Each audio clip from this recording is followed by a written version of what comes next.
pursued a degree in geography and resource development with political science. From there, I went to GIMPA to do my executive master's in governance and leadership. So that is by way of my educational background. Mr. Chairman, I started work with my national service at Navrongo in the Upper East region with a local NGO called Northern Ghana Girls Academy. It was an NGO that was dedicated to promoting education among girls dropouts. So I did that. From there, I came to Accra, where I was appointed as a research officer for the new Patriotic Party at the headquarters. After 3 years, the National Executive Committee, NEC of NPP, appointed me as the party's first ever policy analyst. I did that one, and then in the year 2004, I contested the party's parliamentary primaries, won in Achimamponwa, to represent the people of Achimamponwa. I came to Parliament in the year 2005 at the age of 29 as the youngest in that Parliament. Mr. Chairman, I have served a number of committees in this House. I came here as the Vice Chairman of Youth and Sports Committee of Parliament. After a year or so, I became the Chairman of Youth and Sports Committee and Culture of this House. Then when we came into opposition for 8 years, I've been a ranking member for Committee of Youth, Sports and Culture. Mr. Speaker, the Chairman, I also served on a number of committees, Finance Committee and also Public Accounts Committee, and you would appreciate the fact that I did my best on that committee. The Chairman, who are you addressing? To my... Who do you expect to appreciate your work on that point? To my honorable Chairman. I was never a member of that committee. Anyway, I've also served on the Mines Energy Committee of Parliament, Privileges Committee, and a host of others. So that is a bit background about me. And then, Chairman, if you look at my CV, critically, I've also undertaken a number of trips, we call it tournaments, with regards to the national teams. Just recently, I was in Libreville, Gabon, with the senior national team, AFCON 2017. Then, September 2015, I was part of the delegation to Congo Brazzaville, All African Games. June 2013, member of parliamentary delegation to Turkey. We brought the gold from Turkey, the Under-20 World Cup that Ghana won. I was part of that very important delegation as a ranking member of Youth and Sports. Then, January 20, July 2012, member of parliamentary delegation to London Olympic Games. Chairman, with your indulgence, can the nominee now focus on his political public life? Share with us your political public roles. He has spoken to that already. No, well, there's more. Yeah, I think, Mr. Chairman, yes. I've been chairman of my party sector committee on youth and sports, manifesto committee, that's the 2016, for example. I chaired that committee. Then in 2012, I also chaired that committee, sector committee on youth and sports, my political party.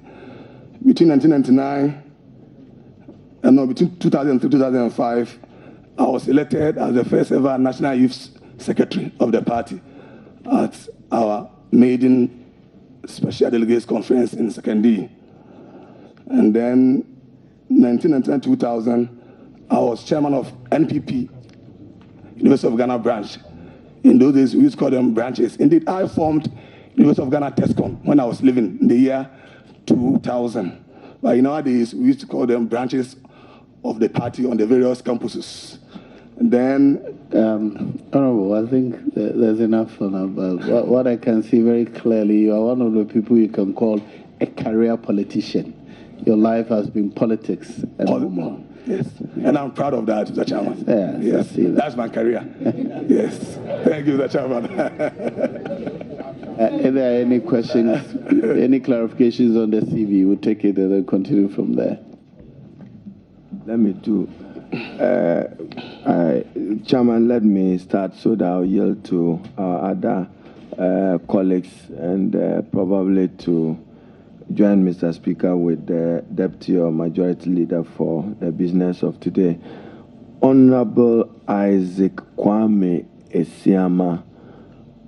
I have Issac Asiamah on your CV, but the letter dated 7 January 2017 by President of the Republic Nana Addo Dankwa Akufo-Addo, 17 January 2017, has Honorable Issac Asiamah. Are you the same person? Mr. Chairman, yes, please. I'm the same Issac Asiamah, Issac Asiamah, same. Is Issac Asiamah and Issac Asiamah the same? Mr. Chairman, as you know, normally it's about the surname and the first name. The maiden names are normally quite subdued. So that is why the Issac Asiamah. What is your official name? The Chairman official name is Issac Asiamah. I take it. Yeah. Chairman, may I lead him to page 2 of his CV? I'm aware that 2003 to 2009, I probably played this role with you in my capacity then at the NDC headquarters, National Youth Organizer. You were not just policy analyst for the MPP, but policy analyst for the IEA IMD Netherlands project. Is that the case? And should we improve that on your CV? Mr. Chairman, the ownership of that project belongs to the political parties. So my party appointed me as their policy analyst. So that is why I stated that point clearly. Chairman, the next page. Mr. Chairman, you said your party appointed you.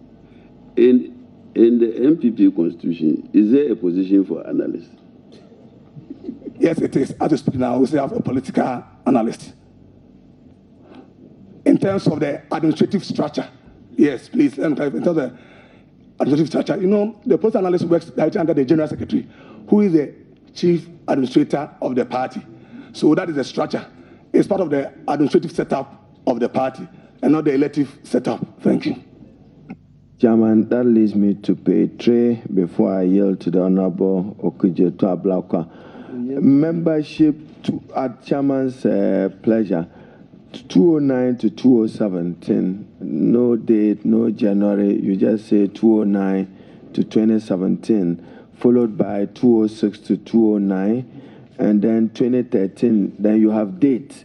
You don't even say to date. Then you have 2009 to 2017 again. You have 2005 to 2009. Do you want us to proceed with some corrections that are appropriate? Mr. Chairman, in the wisdom of the committee, I appreciate it. Chairman, my last on CV, your own words, tournaments attended. Are you suggesting to this committee that you didn't attend local tournaments? And more importantly, we see all of it being listed elsewhere. More importantly, to borrow your own words, in some instances, you are member of parliament delegation. In other instances, member of parliamentary delegation. Which one do you want to be associated with? And must we correct that? Thank you, Chairman. So, Chairman, I think item 6 also on that same issue. There's this Ghana 2008 tournament that I participated fully. It's also recorded here. So not only outside tournaments. So, Chairman, thank you.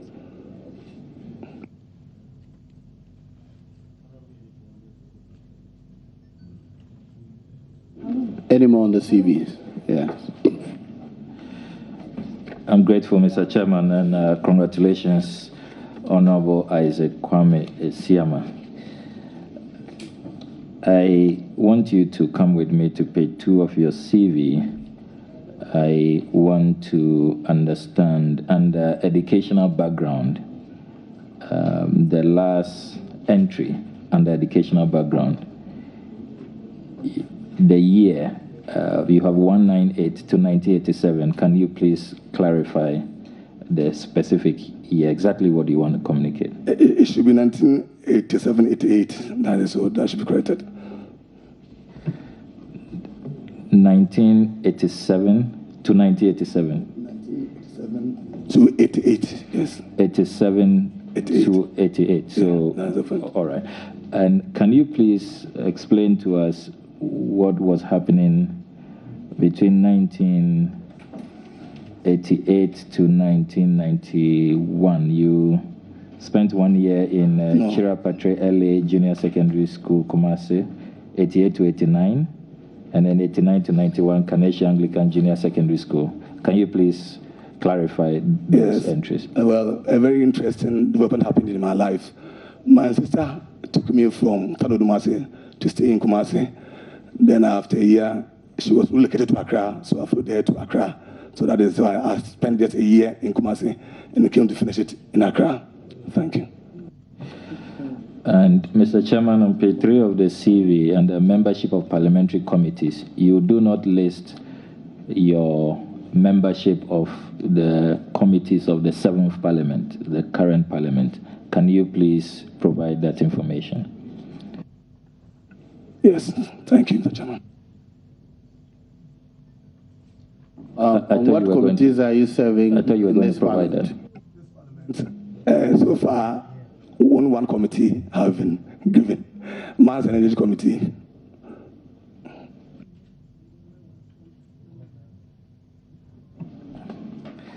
Still on that page, I hope we have your permission to just tidy up school leadership positions held. Vice President of the Students' Representative Council. We just have to tidy up that for you. And on page 4 of your CV, the tournaments attended, you only give us the months. Do we take it that you couldn't recall the specific dates, or are you able to provide the specific dates for these tournaments you attended? I think the dates and the months and the years are the first one, for example, January 2017, we have September 20. Yeah, but this will connote the entire January. You were not, I'm not sure you were there January 1st to January 31st. So we deal with specifics as our template enjoined you to do. Are you able to give us those specifics?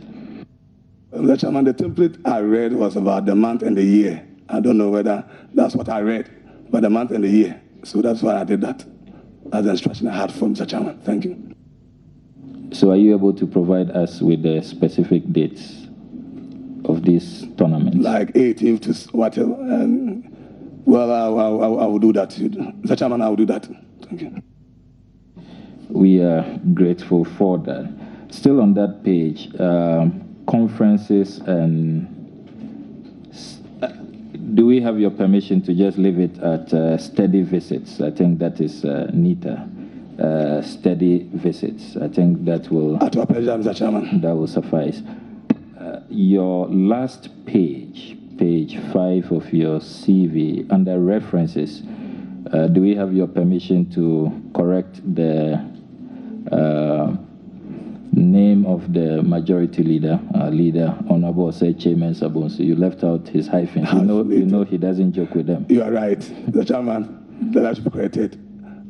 And we also need your permission to properly indicate the email address you have provided. You notice that your keyboard might have let you down. The @ symbol is not there. Have you noticed the email addresses for both references, Honorable Issac Asiamah and Honorable Dan Kwekuboche? No, thank you, Mr. Chairman. So it's just that I thought I had passed the test of Samuel Kudjatu. Because when he was mentioned to me, they checked Samuel Kudjatu. He would go, chase notice. I'm happy. Striving for excellence. I'm okay. Mr. Chairman, that's it from my end. Thank you. Okay, now we're ready. Honorable, hello. Okay. Congratulations, Minister Designate. You've been friendly with all people except me. Mr. Chairman, henceforth, I'm more friendly to her than another person. Okay, thank you. Page 165 of the MPP manifesto, and I'm referring to bullet 3 or C, where it was stated that in partnership with the private sector, youth development and sports centers will be established in all regions. And this is a multi-purpose center with ICT, lab, social hall, and so on. This is a very laudable initiative. I just want to know when you think this can materialize. When are we getting these established?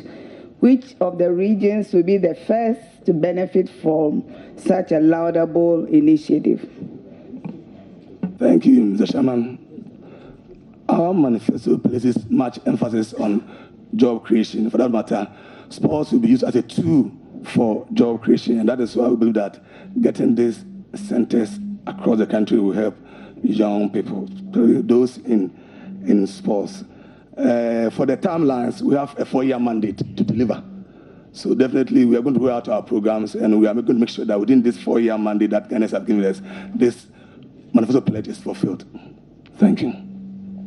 And that will be in all the regions? Yes, as stated here. Okay, we look That's forward. the social contract we have with Ghanaians. Okay, I'll be watching out for that. Second question really is about the perception among the general public that as a nation, our concentration has been on football to the detriment of other sports. What are you going to promote other sports? Recently, I heard of some people trying to bring in the martial arts, for instance, which is a multi-million-dollar program or sports in other countries. So how or when are we going to see some interest in the other lesser known sports? Thank you. Thank you, Mr. Chairman.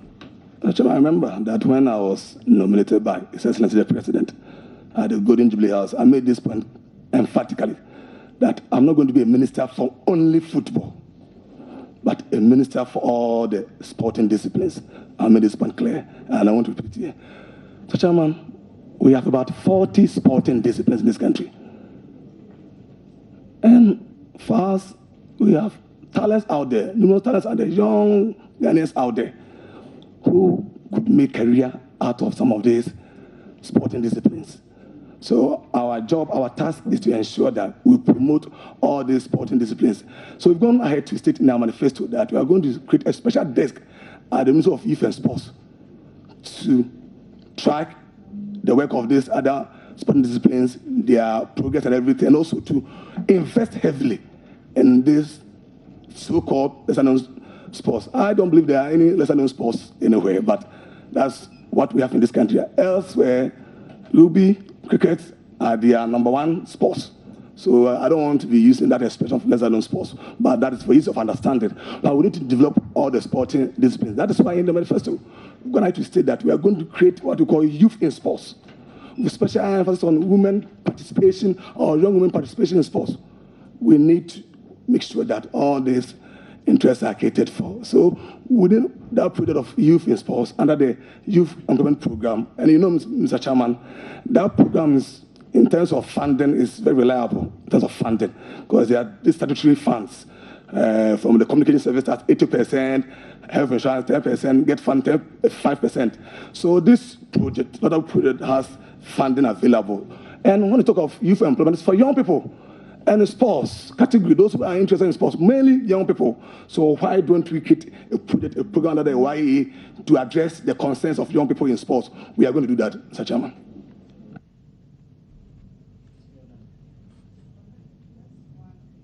Follow up. If you say that we should not describe some other sports as lesser known, I would not agree with you. Because if you go to the village, in my village, in the remote villages, it's football. They've not heard of cricket. They've not heard of others. So I will not believe, I mean, I agree with you totally that some sports are lesser known. Just to state on record that when you are speaking on this platform like this, it's for both domestic and international audience. So as a potential minister, with your permission, I should set the record straight, fast straight, so that those who are interested in rugby will not be discomfortable with me. Will not say that potential minister of sports on their platform did indicate that their #1 sporting discipline is lesser. That's why on this platform, I wanted to set the record straight that we should give that recognition to all the sporting disciplines because they are important. But, Mr. Chairman, it's important the point Honorable has made. Yesterday, when I met some agencies and me, and they were discussing about, I even charged them to do a survey on the popularity of our sporting disciplines. Because, Mr. Chairman, as she did indicate, yes, obviously, there are some communities when you go there, you can only see a football pitch. That's true in Ghana here. That's the truth. Other sporting disciplines are not there at all. It doesn't also mean that we don't find people who are interested in those sporting disciplines. Maybe it's a stereotyping. But if we should improve upon it and give recognition to all the disciplines, we can have others who are also interested in these other sporting disciplines. So that is, madam, you are right. In Ghana, when you go to most places, you can only, the presence you feel is about football and not the other disciplines. It's something the ministry needs to work on it. Thank you.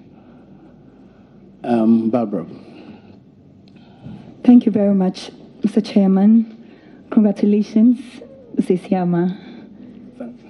I'm sure you're going to do a lot of good work in that ministry. Thank you, my dear. Well, I have 3 questions.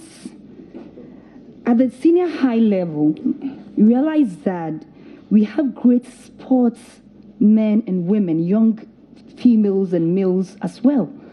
But after completion, they get to the universities and they pursue other programs. They go into the sciences, they want to become medical doctors, lawyers. What will you do to encourage these young people to pursue sports at the tertiary level and even higher? Thank you, Mr. Chairman. That is about consistency, persistency in academic pursuit, which we have also identified. And that is why in our manifesto, we are talking of setting up colleges of sports in 3 critical areas. I mean, the Savannah belt, the Middle belt, and the Coastal belt. 3 colleges of sports, so that people who are interested, right from the infancy, from the basic level, will pursue it further. That is clearly in the manifesto. Interestingly, this country does not have a single college of sport. Somebody may ask, what about Univer College? So, Chairman, it is not even accredited. Univer College. So some of us may prefer to call it a training center. Univer Sports College, for your information, is not even accredited. It doesn't even have a curricula. So Ghana, as a student, does not or cannot boast of a single sports college. That is why this manifesto addresses this handicap. So we are going to make sure that we get colleges of sports in 3 areas so that young people can pursue further education in sports. That has been addressed in the manifesto. And we are going to make sure that we get these colleges established. Thank you. Very much. Honorable, I nearly said honorable. Yes, of course, honorable. Do you have plans for women in sports? Yes, I hope I touched on it briefly, that we are going to create youth in sports with special emphasis on young women participation in sports. That is it. And also scholarships to young women to pursue sports at other academic centers. So we have special plans for young women, and I hope we are going to be one of the crusaders for that project. Thank you. President, so we should be looking forward to that in our constituencies as well. Sure. Thank you very much. Thank you. I want to look at the issue of corruption and mismanagement. Assuming you are confronted with that in your ministry, what can you do to alleviate that? Thank you. My party in government is a party of rule of law. It's a party of rule of law. So the law must work. If you are found to have embezzled funds, to have corrupted yourself, to have mismanaged state funds, the law must work. So that is what The law must work. And I'm going to provide a leadership that fights against corruption at the ministry. Thank you. Mr. Chair, thank you very much. Honorable Thank you very much, Mr. Chairman. Mr. Chairman, let me follow up on the corruption issue that was raised by our colleague. Honorable nominee, you know corruption has become an international scar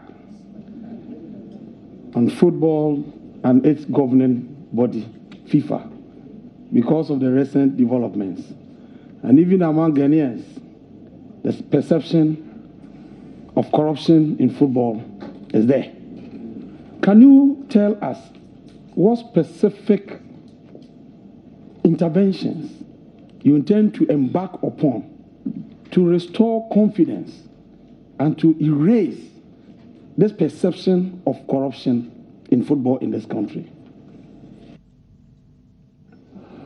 Corruption in football. Mr. Chairman, yes, honorable member did allude to that is perception in football. Mr. Chairman, I believe that a leader must have a vision. A leader must ensure that whatever you do, there's transparency and accountability, and that you follow due process. That is it. So I believe that in this country, in fighting corruption, we should follow due process.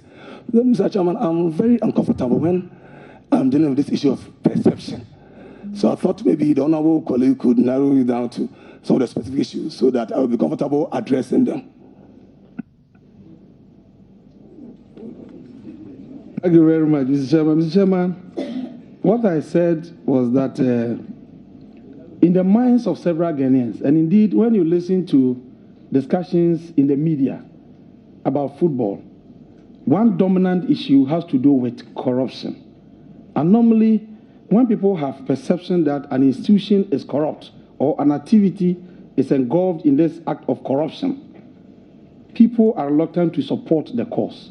And I just want to know how you are going to work on this in order to restore confidence and to erase, whether erroneous or whatever, the perception of corruption in football in Ghana. Chairman, I hope I've already answered this first part. He is still unable to give instances so I can speak to them specifically. That is the point. So you should narrow it down to those specific instances because he is also in this country. He's saying that in the minds of Ghanaians and the rumors, there is corruption in football. Is asking you whether you are capable of taking any specific interactions to remove what people have in their mind. So just answer that. Mr. Speaker, Mr. Chairman, I did indicate that a leader must ensure that whatever you do, there's transparency and accountability. So if there's accountability in the process, then that is the point. Mr. Speaker, Mr. Chairman, you see, fighting corruption at any MD reserve office. Let me take the case of in my sector, youth and sports, and then to youth to football. Mr. Chairman, I've been ranking member for 8 years. Before that, I was chairman of that committee. There are many enough accountability mechanisms in place to check any ministry if we are serious fighting corruption. Within Parliament here, we provide oversight. Within that ministry, we have committee on youth, sports and culture that should provide oversight. And also, through Parliament, its Public Accounts Committee is also supposed to provide oversight and fight corruption. And I can remember instances when our committee, we have invited the minister together with his able lieutenants. They have appeared before us to answer questions. Instances I've also served on the Public Accounts Committee, where GFA has appeared before the Public Accounts Committee. So there are enough accountability mechanisms to fight those things, but it's about how serious we are as a country. That is the point. That is the issue. The Parliament, our job is fight corruption. That's our number one job. This August House, our number one job is to make sure that the MDs are accountable to the people of this country. So we are all equally responsible for fighting corruption. That is the point. Honorable. And I need the support of everybody. in fighting corruption at the Ministry of Youth Response, including committees in Parliament that will provide oversight. And I gave those committees. Youth Response is there, Public Accounts Committee is there, and Parliament itself should stamp its authority on the executive in fighting corruption. Thank you. Honorable, I'm with you on this point, but let's look at it this way. When Parliament approves a budget for a ministry, the Parliament does not see anything about it again until after expenditure. Then the report, Public Accounts Committee report, comes to us. So the expectation is that the minister and the agencies would play by the rules, ensure value for money. Those ones, maybe a parliamentary committee may come and investigate, but the in-house structures are what I believe we want to know, how you use the in-house structures to deal with issues to assure that there's value for money, there's accountability, and there's transparency. But the other thing really on these matters is that a lot of those involved in football are not under you, so to speak. Their face is independent, so they say. And what referees do with teams and their managers and other ones, I don't know, you want to hear how you deal with referees and football managers and players. We're interested in that part. Chairman, the reason why I started Parliament is the obvious reason, Mr. Chairman. Having observed all this happiness in the ministry, Parliament took a bold step in passing the Sports Act. Very important. That's the work of Parliament. At the last Parliament, we passed the Sports Act, and part of it is about internal mechanisms that were put in place to ensure that the National Sports Authority becomes more assertive and more proactive. So you see, we are even going to say that all monies received by way of sponsorship, gifts, and other benefits for national teams are to be properly accounted for by the national teams. And this is the work to be done by the National Sports Authority. And I want to make this point clear, Mr. Chairman. When I'm confirmed by this August House, as the minister, I will not be dealing directly with the GFA. This one should be clear to everybody. The GFA should route all their programs through the National Sports Authority before it comes to my desk. Yes, I will not be dealing directly with the GFA. When we approve, the law is there, it's clear. GFA must route all their programs. It should be sanctioned by the National Sports Authority before the minister comes in. It's one of the mechanisms we have put in place in checking our agencies and directs. Because, Mr. Chairman, sometimes ministers become implementers. Very unfortunate. The job of a minister is not to become an implementer. You are in charge of formulating policies for your agencies to work, so you can provide the oversight, the monitoring and evaluation. That is the work of a minister, not to be directly involved in. Mr. Chairman, why should I take a minister to go and negotiate bonuses of the national teams? It's unfortunate. It doesn't have to happen. No, they are bodies who are supposed to do that. So we need to strengthen our mechanisms we fight corruption. Please ask another question. Order, please. Let me remind all the supporters from Achuma Punya and Achuma Mabeja and others that in the House of Parliament, clapping is strictly forbidden. Thank you. Mr. Chairman, I'm sorry for that. And Mr. Chairman, let me make this point clear. I'm happy and I'm glad that my former minister is here. So all of us work together to ensure the passage of this law. So now we need to pray. Kudos. Thank you.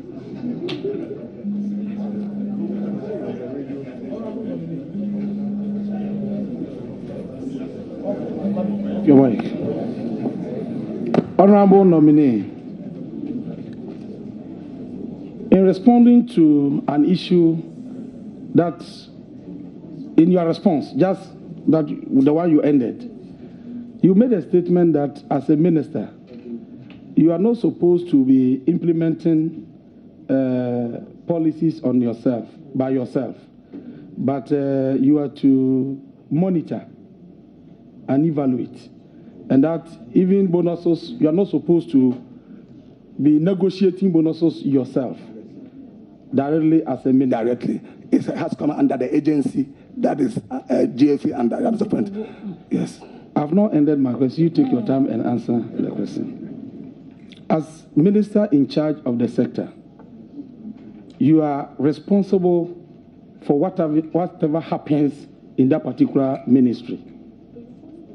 Now, if you assume the position of a monitor, monitoring and evaluating the performances of these people working under you, would you accept blames as well as places when they go wrong or they succeed?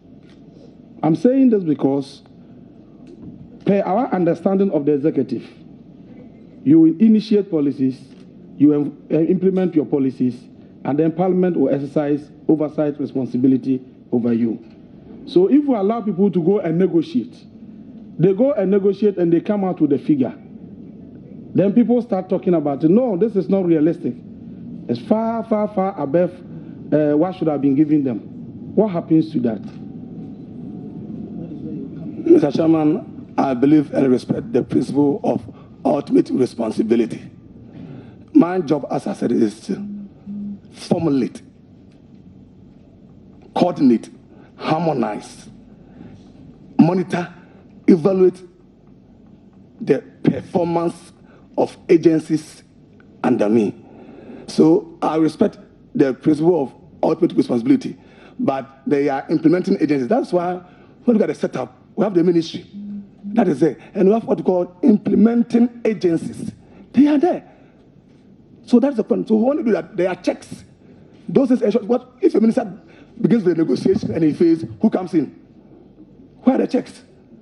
If you begin the process and you fail, who comes in? That's why there must be a body, that structure, so that when they fail, it moves up, and then the minister comes in. That kind of respect and honor and dignity. We need to respect certain positions, very important. And that's what I want to bring to the Minister of Youth and Sports, that the minister will have to respect the structures under it, so that the structures will work. If they fail, ultimate responsibility rests with the minister. Thank you. So it means that the minister will be part of the negotiation, but at the end of the negotiations. Because if the minister says that I'm not part at all, that's a different matter. I want us to have it on record that as part of the executive, you are part of the implementing agencies. And therefore, you come in at the end of the negotiations, but not at the beginning. Is that the impression you are creating? That means that I'm ultimately responsible. That answers it. Then, Mr. Chairman, my last question. You also mentioned the Sports Act 2016, and then you mentioned the National Sports Authority. This act was assented to by His Excellency in December 2016, which means that this year we will have to implement whatever is captured in the act. So, looking at the provisions of the act as you were recounting, what is the future of GFA? Is captured within the act. The GFA will have to work under the National Sports Authority. Sports Authority has to make sure that GFA becomes answerable to Ghanaians. The concerns of Ghanaians will have to be answered through the National Sports Authority. That is it. And also, Sports Authority must ensure that GFA provides the kind of services Ghanaians want, ensure that our national teams are well placed, ensure that they have the right resources, ensure that we win more gold for Ghana. Thank you. What is the position of the act on GFA? Honorable Opoku, please, you have exhausted your opportunities. Now, Honorable Kujo. Thank you, Chairman, for the opportunity. Honorable Minister does designate. Congratulations for your appointment. Thank you, my brother.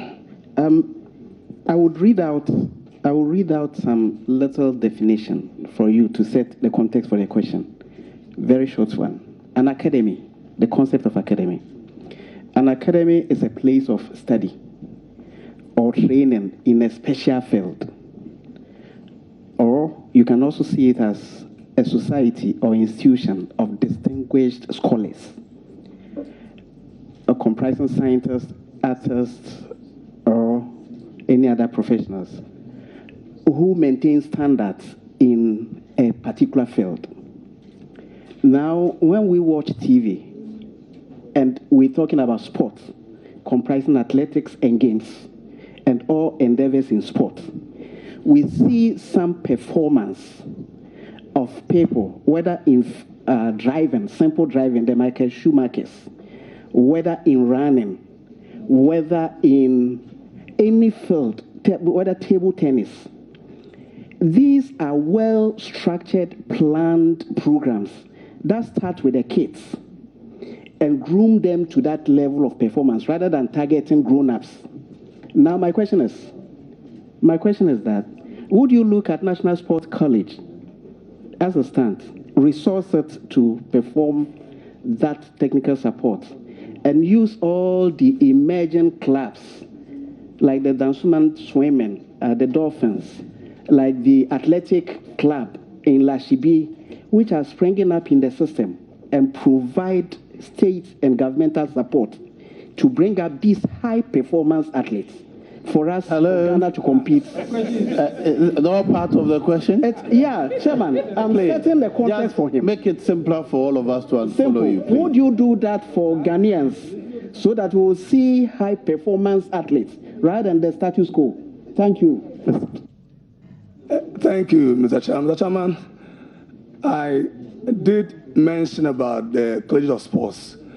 What we intend doing is get the legal framework for the Colleges of Sports. So we intend, and I'm happy that I read something in the handing over notes, that something has started on this Colleges of Sports bill. That is the point.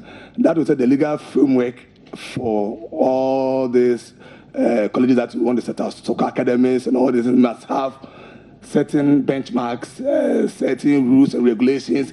They must all be captured in the document. So when that is passed, we have Colleges of Sports Act that will give the legal framework for all the concerns the honorable member has raised. Thank you. Okay. All right. No, you came before he. All right.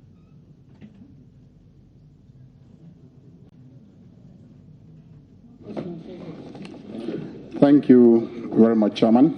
And let me congratulate Honorable Issac Asiamah on your nomination to the Ministry of Youth and Sports.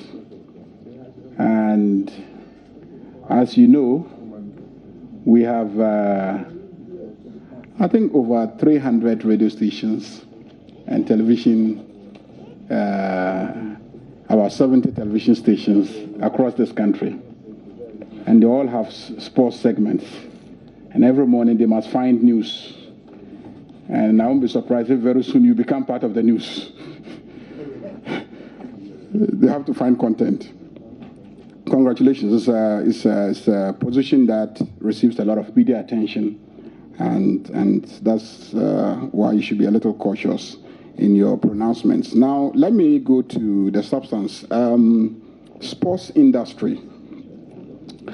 In a place like North America, in 2014, the value of the sports industry was about $60.5 billion United States dollars. And it is projected by Forbes that in 2019, the industry in North America might appreciate to about $73.5 billion United States dollars. Globally, it is estimated that the sports industry is about $1.5 trillion dollars. That's if you add the whole world globally, the industry.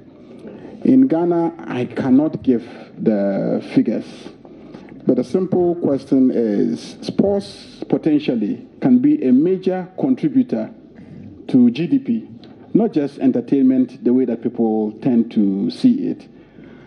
What will you do by way of focusing on the development of media rights for the coverage of sports across the country? Gate revenues, that is developing the stadia, making sure that gate revenues makes a contribution. Other sports support services, how would you do what will you do to ensure that we realize the potential of sports as a major source of employment and contributor to GDP? Because this is a manifesto that you have focused on creating jobs, especially for the youth. How would you go about achieving that objective?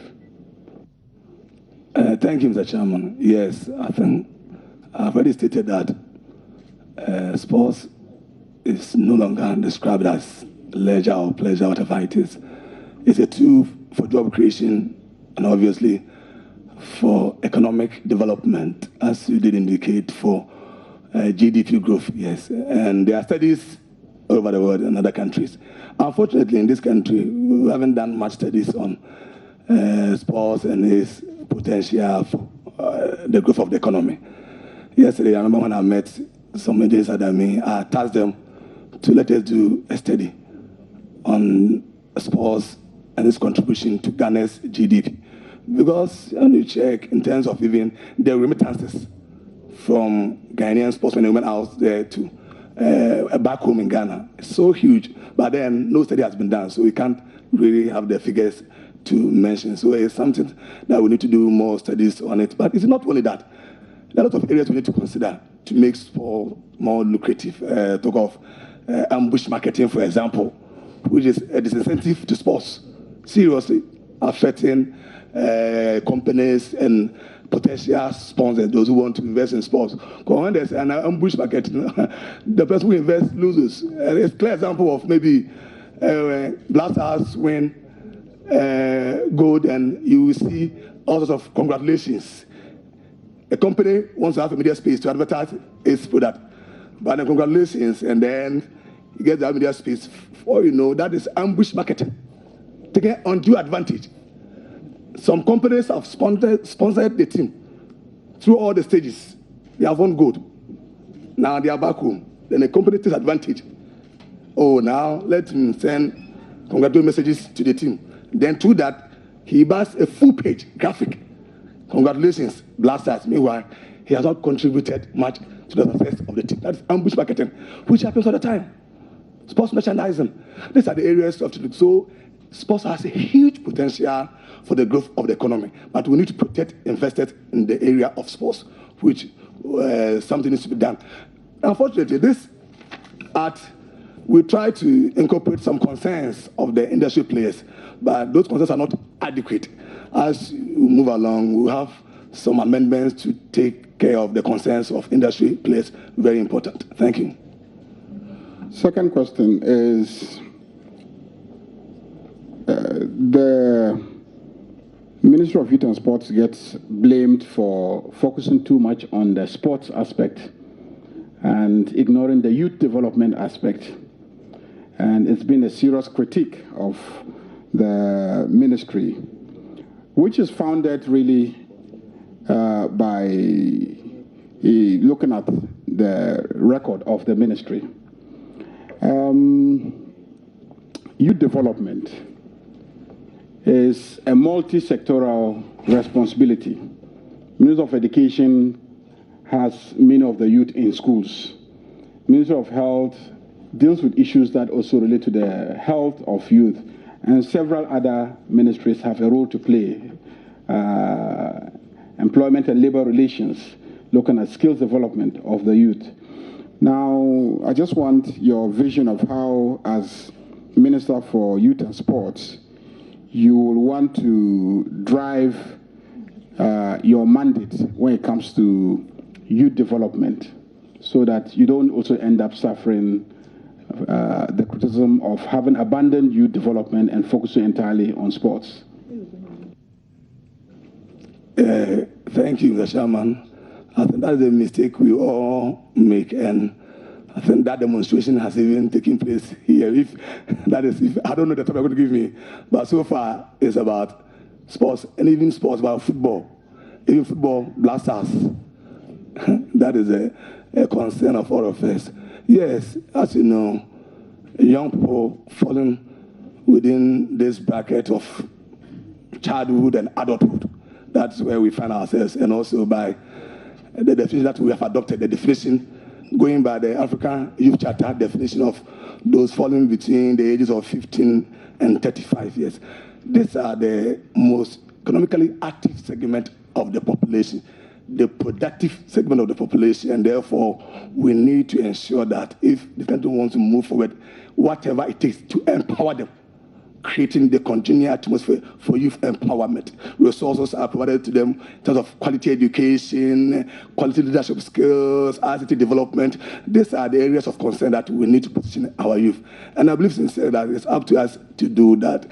Yes, when you look at our manifesto promise, for example, clearly, we are anchoring our youth agenda in 6 critical areas, namely key ones: quality leadership skills, quality education, ICT development, and also sports development. These are the things our manifesto promise indeed has taken serious study of. And we believe that whatever we do, we need to have structures to develop our youth. And so by our manifesto, we are going to create what we call Youth Development Authority. That will put together under one body. Can you call it one elephant or one umbrella, whichever way you call it, under one body, so that all the scattered youth programs, youth in agriculture is sitting somewhere, yes, it's sitting somewhere, YA is sitting somewhere, all the scattered youth programs must be brought under one body for implementation, track of progress, and also even for reporting. For all you know, other sectors are creating jobs for youth. But do we have the information? Because we don't have one center that coordinates, that monitors all these implementation programs. We are in a limbo situation. So going forward, we are going to create this Youth Development Authority that will bring together all the scattered programs under one body so that the ministry will be in a position to monitor progress, track implementation for the youth. Because we can also have some success story to tell if we have a unified, harmonized body for youth development. Thank you. A last question, and I'm also going to be a victim of the critique of focusing too much on the football and the GFA. There's this argument that there's good reason to focus on football because no country really does disciplines as its major concentration. No country. You go to Europe and then you find out that many of them focus on soccer. You go to North America and you see that they focus on basketball, baseball. And you go to India and there is cricket.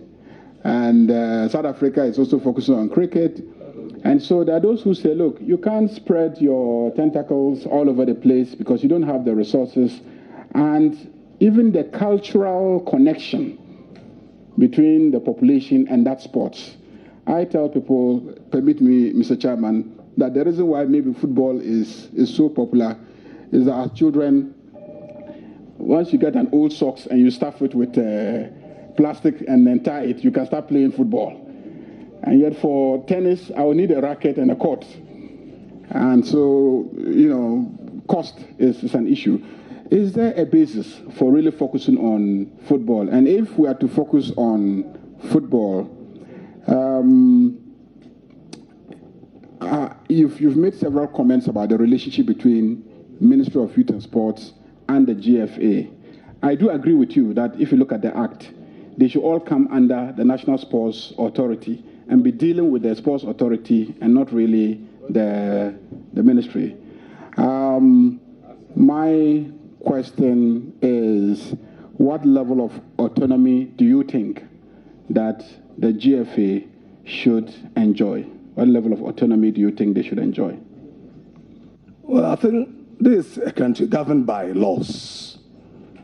So the laws are there, and the law stipulates where you should operate from.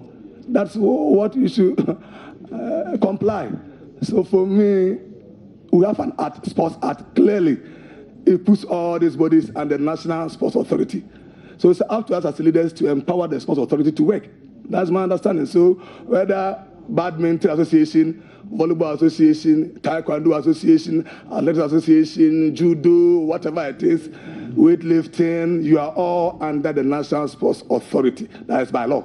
So when we respect that, it will help all of us. That for me is my understanding of a law-abiding society.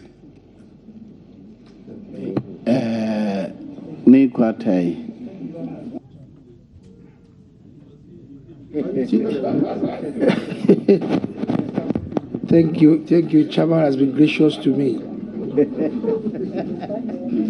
for catching your eye. Well, congratulations. Thank you, my brother. Daniel Welbeck, the former Arsenal and currently former Manchester United and now Arsenal player, is my direct cousin. His father was a product of academicals when he was in Achimota School. And I recall holding his boots to Stamford Park, now Agboblush, for training.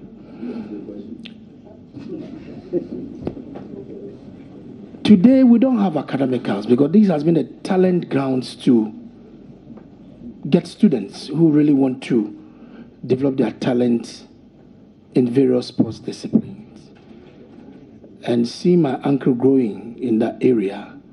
Today, his son is a great player in England. My question is, how are you going to bring back this academicals concept?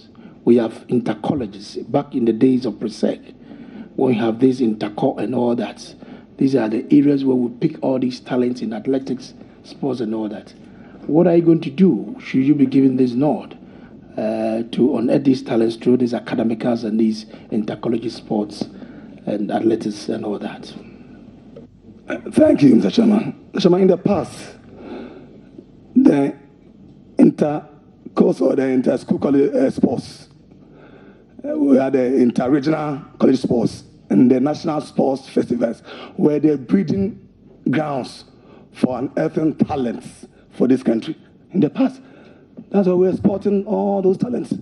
We are going to bring back this thing, ensure that the inter-school sports is promoted, inter-regional college sports promoted, and the national sports festivals are promoted. So annually, we are going to have all these three events taking place by the ministry. We are going to sit on that because the talents are out there. We need to hunt for those talents. Thank you. Mr. Chairman, Tema has produced a lot of footballers. The last team I played was Afionia United in 1993. We need a modern stadium. Can you promise the good people of Tema? Like give us a modern stadium? We need it. Mr. Chairman, thank you. My honorable colleague, I appreciate and understand his concern for his constituents. So I commend him for asking for something for the people of Tema. And this morning I had a discussion of Honorable Kabu. He also wants one for Upper West. Wow. He even wanted it somewhere, to the location somewhere. But Mr. Chairman, I think we've said something in our manifesto that we still have 5 remaining regions without modern sports stadia. In the 5 remaining regions, they don't have modern sports stadia. Upper East, Upper West, Bonahafo, Eastern, then Volta region. These 5 regions are standing. They don't have modern sports stadia. So our commitment is to ensure that these regions have their own modern sports stadia. Then we look at other community interests. They are also important. But for now, let us make sure that we share it equally amongst the 10 regions. Then we can look at other community sports stadia. But then, if there's an initiative from the district assembly, maybe you get some support somewhere that the ministry will be in a position to assist you. That one, we can do that. But for now, our commitment as a ministry is to make sure that we fulfill this social contract with Ghanaians. Thank you. Let me get it clear here. One moment, please. That if a community, whether it's a district assembly or the chiefs, start their own project, then the ministry will assist that group. Are you promising that to this committee? Because there's only one community that has built its own park, the Kwajamfis Park, which is being used for the both was built by AGC, it's public funds, but this is the community of Bekwai built it, so the best in the country. But we need resources. We've been asking the ministry for help for so long. So if you are assuring me here, I want to be on record, that the Bekwai people can be assured that the Ministry of Sports will assist us. We actually have seats standing there, but we want to place them. So I want to. Mr. Chairman, when by your blessing you approve of my nomination, I'll consider your request. Thank you. Mr. Chairman, my last. Sorry, did I hear you right? Last question. That you consider the request. It's no longer. Okay. Mr. Chairman, my last question. I want to go by Honorable Eriko Poku question on corruption. I happened to witness a third division football match at the Teshe military range. And Mr. Chairman,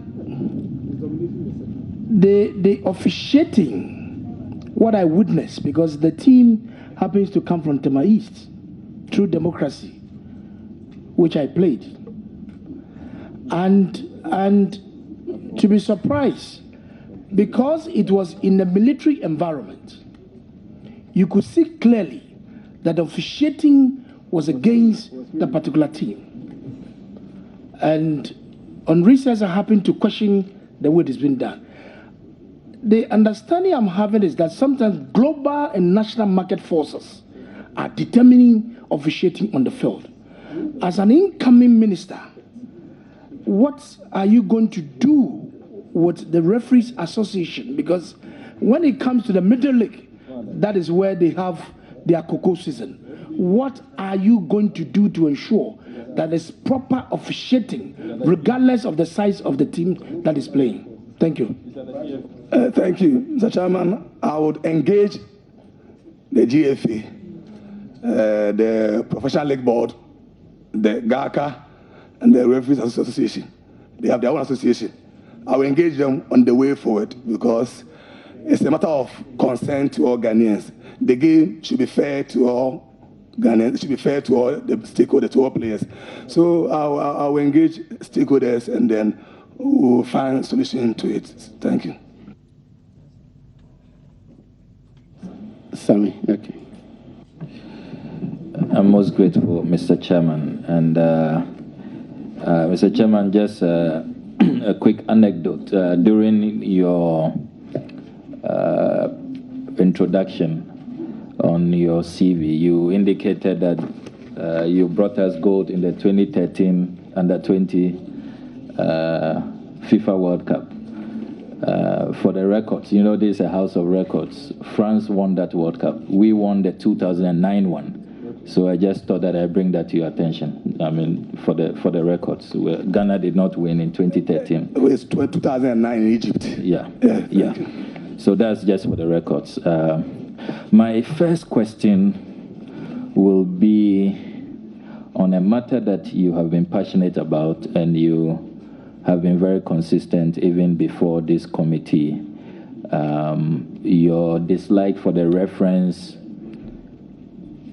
to other sporting disciplines as lesser known sports. But going through your record in Parliament, I have here the 15 December 2010 Hansard.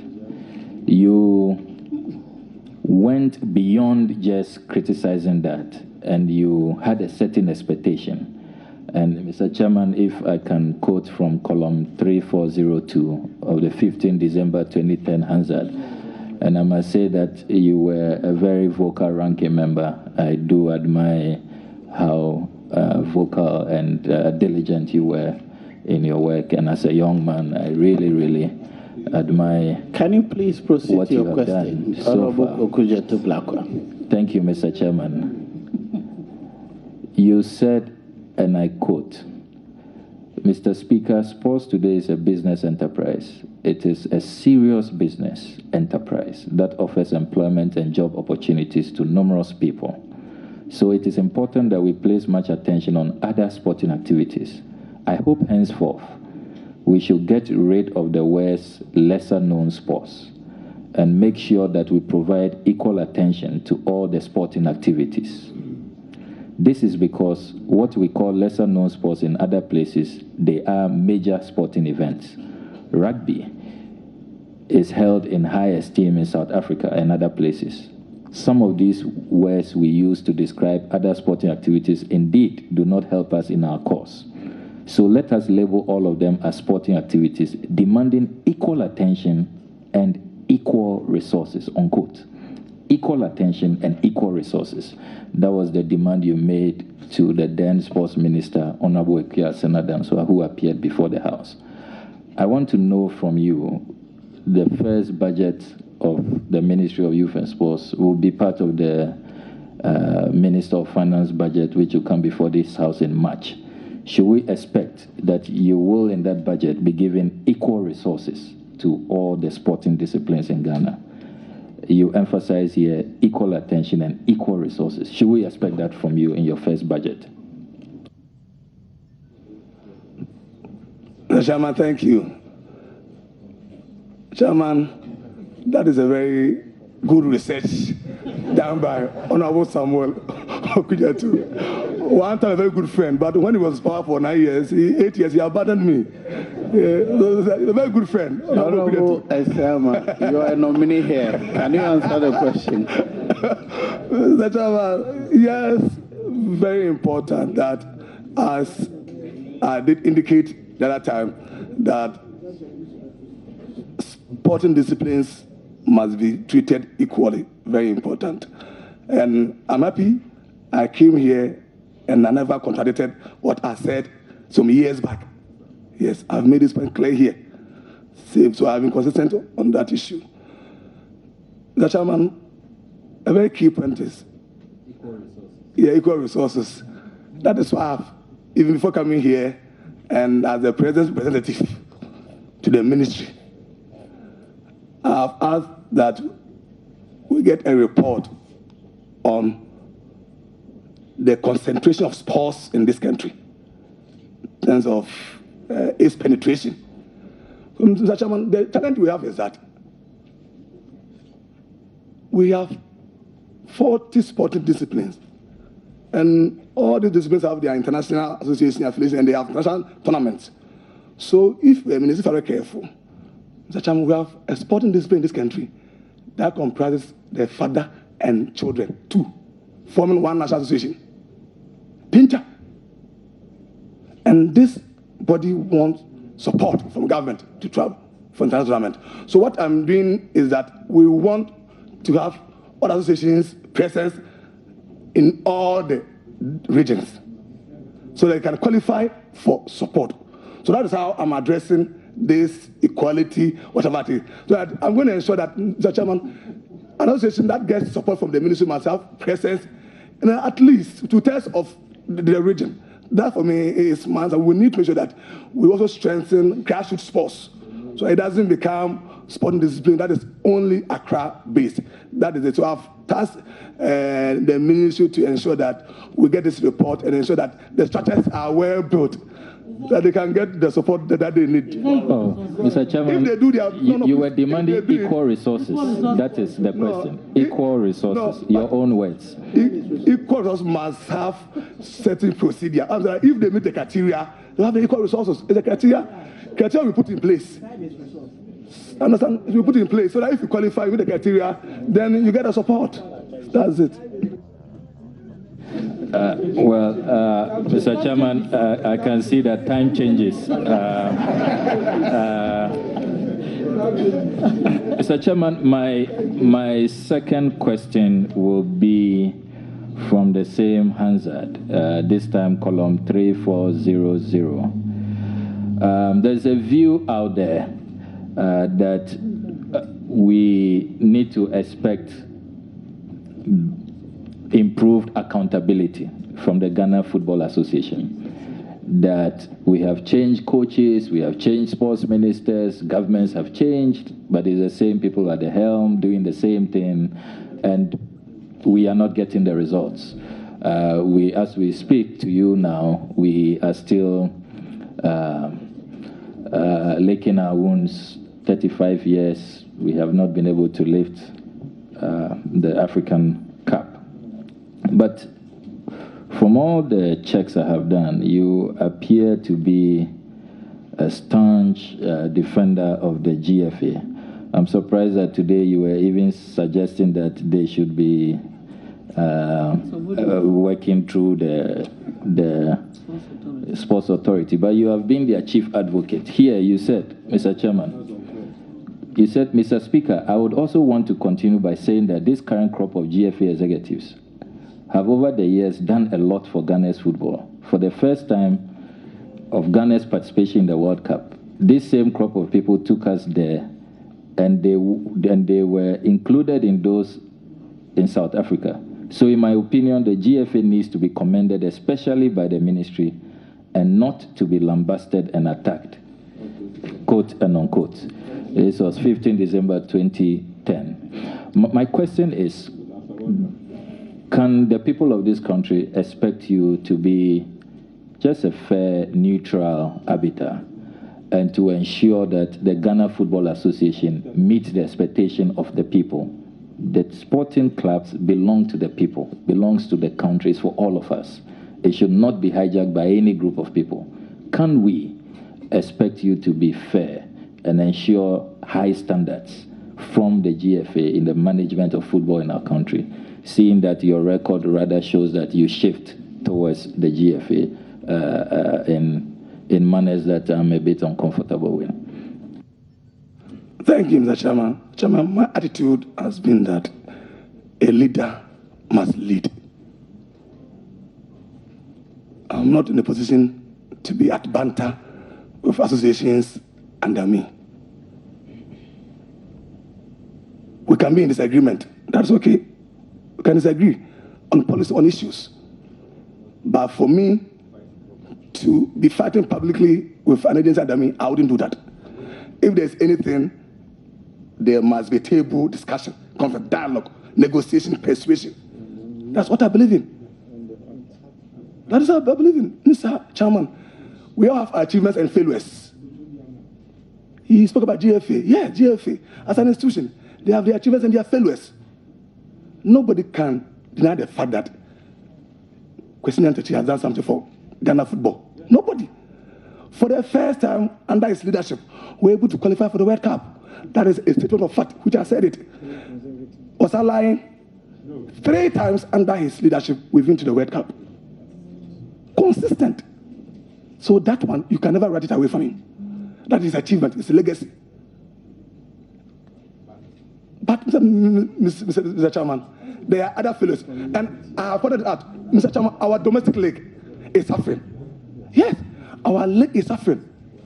And our job, see, we are getting certain fundamentals wrong. We need to develop our league, domestic league.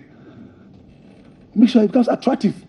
So, going forward, and I'm going to engage the GFA, we must have local content in the selection of players to the national teams.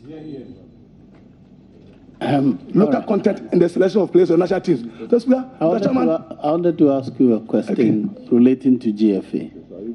GFA, it is an association. Is that right? And that as association, they are regulated by the company's code, right? What is the role of government in that respect? Yeah, Mr. Chairman, as you did indicate, they have an association, have international affiliation, they have their rules and regulations. They have their own electoral body of electing their leaders, very independent. So now, no government can interfere in the affairs of GFA. No, it can never happen. It is clear. You do that, you risk being sanctioned. And some people will say, oh, but what about sanctions? But no democratic serious government would want to have that one as his achievements. That I came to power, and I used fiat, I used buga buga, and we're banned. No serious government will do that. That becomes one of your major failures as government. So please, the GFA, they have own rules and regulations. But then, so far as they live within Ghana, as I said, they under the National Sports Authority. That was true. So please, we also said the fact that they are in Ghana, and therefore they must respect the laws of the country. Mr. Chairman, there are 3 or 4 former ministers here. They want you to explain what you mean by buga buga. Unlawful and illegal acts to get your way through. That is it. Mr. Chairman, my last question. I was entering to this area of the way forward. We did talk about the way forward for GFA. Mr. Chairman, as I did indicate, to make the local league attractive, there are certain conditions that we need to achieve or obtain. Retention of players is important. How do we retain players? Because the leagues will become, or the league will become attractive when we have stars, local stars. The stars will attract people to go to the various stadia. So in so doing, you can reach the local league. But what I've observed is that, look at what happened. We went to AFCON without a single local player. So therefore, all the attention is to play to satisfy the foreign contractor, the foreign investor, so that they are sold outside.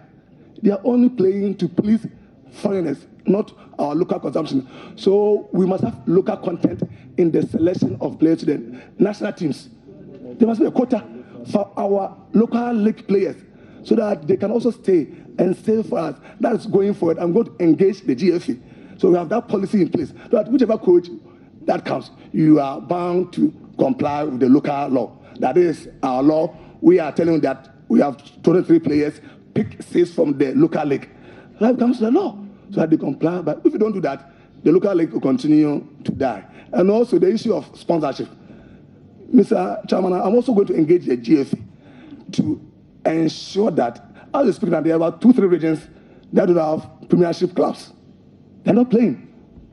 This point was amply made by Honorable E.T. Mensah some time ago. We need to revisit that point. And at least every region must have a club playing. Some people talk of undermining competition. No, it's not undermining competition. The roots can take care of it. The roots can take care of it. So that, because the sponsorship challenge is that those companies want visibility. They want to be felt, seen in all the regions. But if you go to Koforidua, as we speak now, in Eastern region, they don't have a club. Volta region doesn't have a club. So if the companies cannot penetrate in these regions, what becomes the incentive for them to sponsor the league? So these are the areas we are looking at. I'm going to engage with the GFA, dialogue with them, as I did in Gabon, to slash down the bonus to 50%. I'm going to ensure that I engage GFA to get these policies in place so that our domestic league will improve. Thank you. Your last question, but Honorable Asiamah, I would urge you to be concise. You know you have so much information, but just give us only enough for us to make up our mind, please. Yeah, thank you very much, Mr. Chairman. It gladdens my heart that the nominee... Honorable Kujetu, I understand you've done 3. No, this is the second one. No, I'm now going 2. to my third question. All right, yeah. Thank you. Yeah, thank you very much, Mr. Chairman. It gladdens my heart that the nominee agrees with most Ghanaians that there are some things that have to change with the management of Ghana football, and I'm really impressed with that portion of your answer. My last question is more or less a follow-up from an earlier response you gave to the question on corruption. You were asking for specifics, and that you appeared quite hazy and unclear that there is corruption in sports in Ghana. I hold in my hands an interview you granted to Peace FM on Peace FM Online, 27th March 2013, under the caption, "Excessive Corruption in Sports Ministry. Prosecute Culprits. Honorable Issac Asiamah." That is the caption. a member of the Sports Committee and minority spokesperson on sports in Parliament, Honorable Issac Asiamah, is calling on the Mahama-led administration to impeach members of the Sports Ministry who were named for embezzling funds during the All Africa Games in Maputo. And it continues to say, in another paragraph, he, however, said, if the president says he is against corruption, then these are some of the things he, the president, must fight against. The sports minister himself has said it's a managerial incompetence issue that is causing all these lapses. There is corruption at the ministry, and someone must be queried, unquote. These are your exact words, that there is excessive corruption at the sports ministry. When should Ghanaians expect you to root out this corruption, recommend people for prosecution by the Attorney General's Department, and bring an end to what you describe as excessive corruption at the sports ministry? Mr. Chairman, thank you, but he used the word impeach. That will not be my language or my word in that expression, in that sentence that you, so maybe that is misrepresentation somewhere. Mr. Chairman, I'm not here to deny the fact that as ranking member, I have made several statements of fact. Statements of facts, they are there. You mentioned Maputo, for example. That's why I was asking the honourable member to be specific. He couldn't be specific. I was asking to be specific so I would discuss that issue. I challenge him. He couldn't be forthright on the issue. So please, if you have mentioned Maputo, yes, I did indicate that. I even gave a copy of that damning report to Mr. Speaker. Speaker said, this is damning. That's the word he used. So that's it. Specifically, Maputo was so scandalous, the report is there. So it's there. So in fact, as soon as I'm confirmed, I will seek opinion from government legal advisor, Attorney General, on what to do in terms of prosecution. He's in charge. So that's the point. Thank you. Mr. Chairman, he hasn't indicated if he stands by his claim that there's excessive corruption at the sports ministry. His answer is enough. We all heard him. Now we are honourable members. I'll do one each, and then we are being asked to come to the chamber.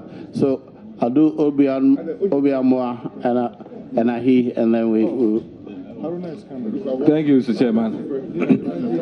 Congrats, Honorable Asiamah. Honorable Asiamah. Thank you, my brother. Thank you, my senior.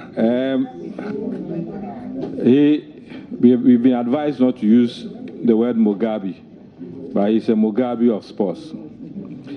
He's been chairman of the Committee on Sports. He's been a ranking member. And Honorable Asiamah has enough experience when it comes to sports. We are praying that he will succeed, and we will all help him to succeed. Now, there's one major issue that I want you to address. And indeed, for the first time, I may ask for assurance from this committee. If you look at the previous budgets, I was checking with the last budget. I picked various institutions: health, gender, youth and sports, NCC, chieftaincy, employment. Indeed, if you look at what was allocated to youth and sports, it's only probably chieftaincy which was lower than what was allocated to sports. For instance, health, 3.38 billion. Gender, 49.5 million. NCC, 32.55 million. Employment, 47.9 million. Youth and sports, 22.56 million. That's very low. Now, look at our constitution. If you look at all that has been said here, the most important thing is funding. If you talk about facilities, investment, training, everything, even the stadium I want to build, everything is funding.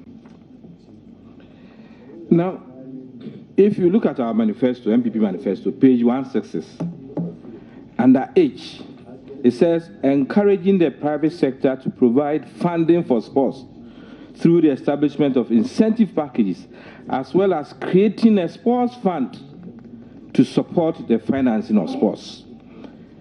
We have the EDF, we have Tourism Fund, we have Waste Fund, we have GIFEC Fund, we have GIFEC, we have GET Fund, Health Fund.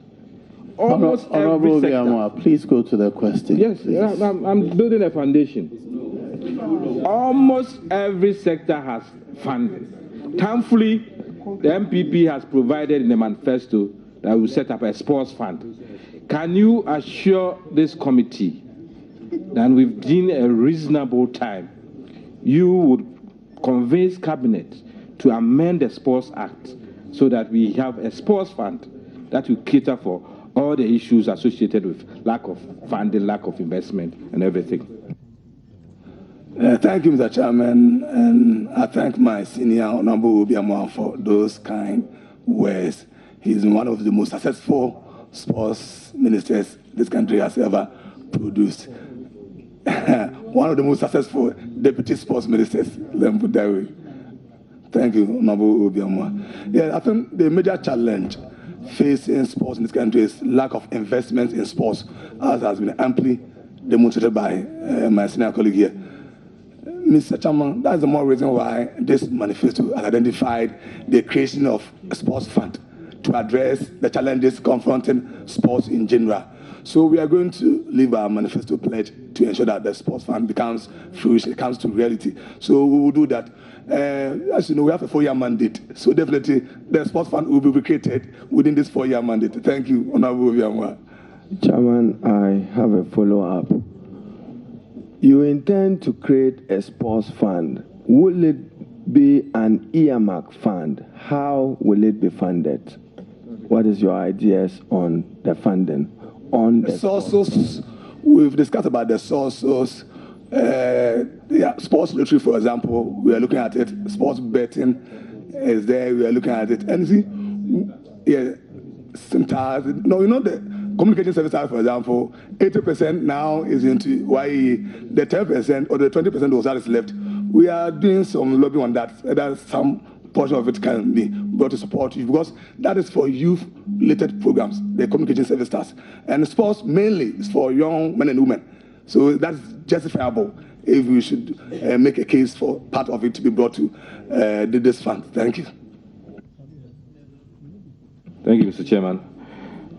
Honorable Asiamah, I have here a response to the State of the Nation address that you delivered on 19 February 2009, when the late President Mills delivered his State of the Nation address. And I remember very well that you made a point that Ghana, as of 2009, that is when the MPP had left office, had positions on the International Hockey Federation, had a position on CAF, position on the Confederation of African Athletics, the Commonwealth Advisory Board on Sports, the UN International Working Group for Sports and Development, the African Boxing Federation, and indeed was the sitting AU chairman of Ministers of Sports, which were all secured under President Kufuor. Now, how are you going to encourage members of international bodies to be able to go for positions on these international bodies so that they will use these positions to help Ghana sports? Thank you, Honorable Mr. Chairman. Thank you. Honorable Asiamah, thank you. And you were instrumental in getting us all these international bodies. I remember, because then as chairman, I know the role you played.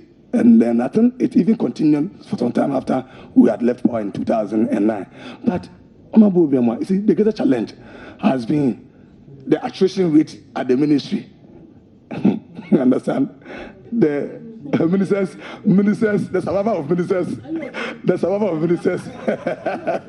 So lack of continuity has affected our international standing. That's the problem. We have many affiliations with bodies, but when ministers are changed, then there's a problem. I remember Honorable Ekwia, for example, was pursuing. I remember there was a time she had addressed a very wonderful conference outside.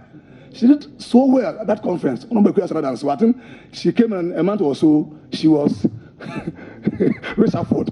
So that lack of continuity of ministers at the ministry has affected our international pedigree and standing. But we need to really look at it. Maybe. So pray I should stay long. I'll revive all those things. Thank you.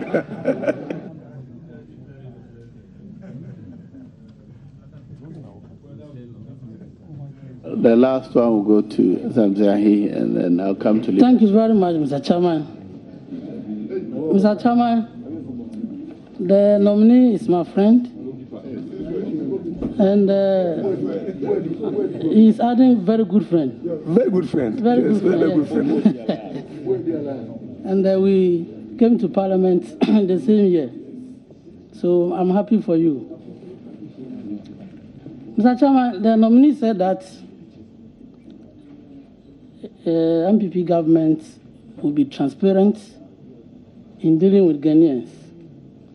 And he had a chance to represent His Excellency the President in Gabon in the just ended AFCON committee tournament. Can you tell us how much it costs us to participate in the tournament? Mr. Chairman, the budget for the tournament is in two phases: the pre-tournament phase and the tournament itself. As I sit here, Mr. Chairman, I'm yet to be confirmed to become a full minister.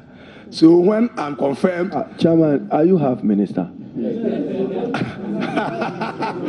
Now I'm yet to be confirmed as a minister. So that's Chairman, what is full and half in this business? Mr. Chairman, we are not aware of any half minister.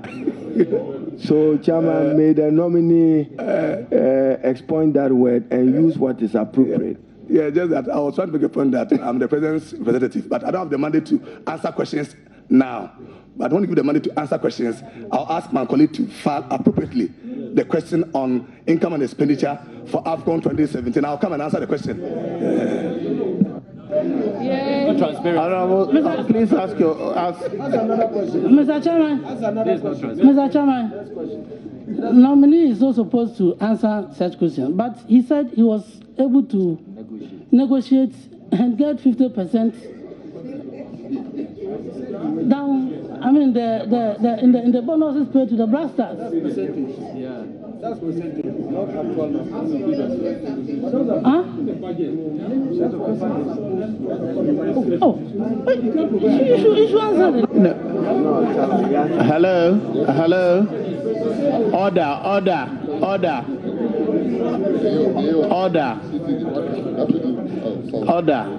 The nominee has answered the question. If you're not satisfied, you can follow it up, but it will continue. Chairman, I believe that you must accommodate the Honorable Samson Ahi. I'm holding with me here the CV of the nominee, and he indicated in his CV that he was President Representative AFCON 2017 Gabon. For that matter, this matter is within his knowledge, having represented the President in Gabon. And therefore, if he wants to share some, but it's within his knowledge, it is in his CV. You represented the President, so welcome back. One details of what you went to do, what did you supervise, which naturally and necessarily, Mr. Chairman, would have included supervising some expenditure. So, Chairman, allow the question and allow the nominee to respond. The question was allowed. He gave an answer. If you're not satisfied, follow up, please. Thank you, Mr. Chairman. Mr. Chairman, this morning I heard it from the grapevine that we spent close to $25 million.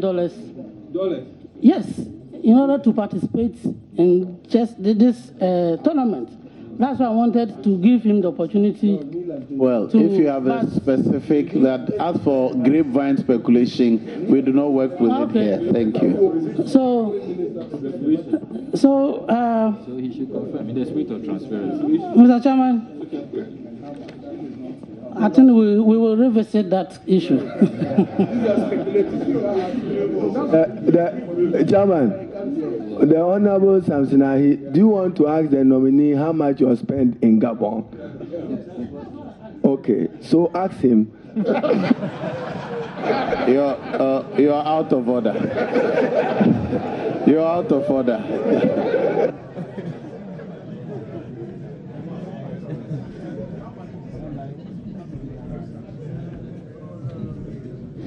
Thank you, Mr. Chairman. Mr. Chairman, The coefficient. it has been exhibited here that even though the ministry we are dealing with now is Ministry of Youth and Sports, but even at this table, about 80% of our questions have been centered on sports and football. I want to ask my friend.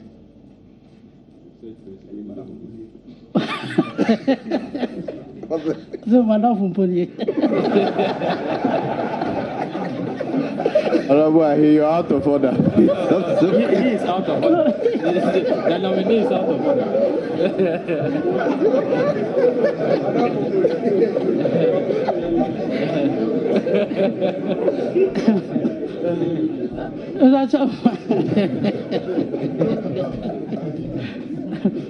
To ask my friend to tell us 3 specific things he will do to support the youth in his ministry.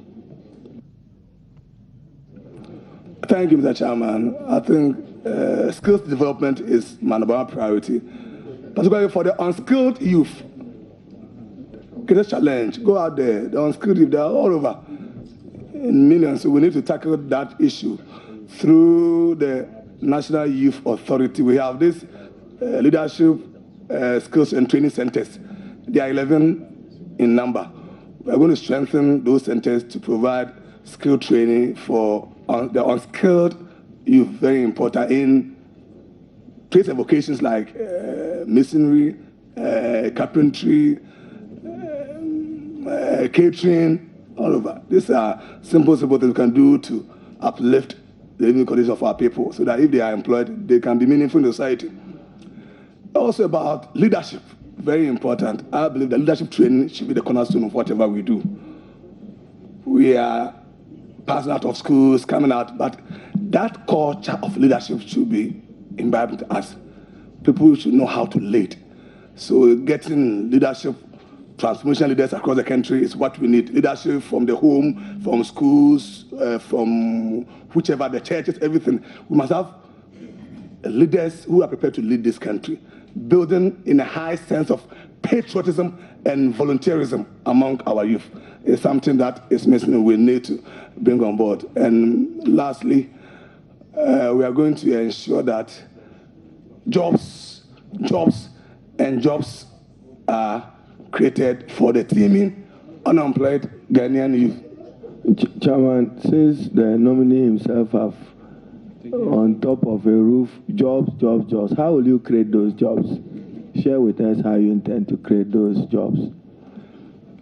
Job creation is a function of many factors, particularly providing the congenial atmosphere. And my tradition is to facilitate the private sector to grow, so that when they grow, they will be able to create jobs for people. So the private sector becomes our cornerstone. Support them, give them incentives so that they will be positioned well to create jobs for young people.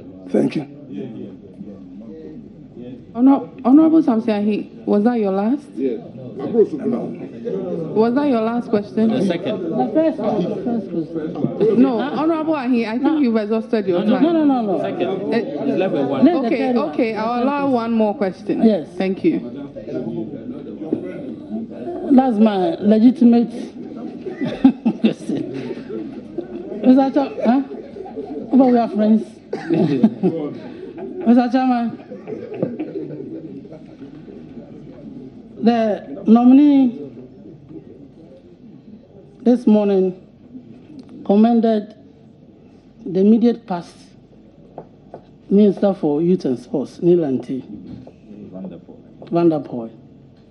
And That is commendable.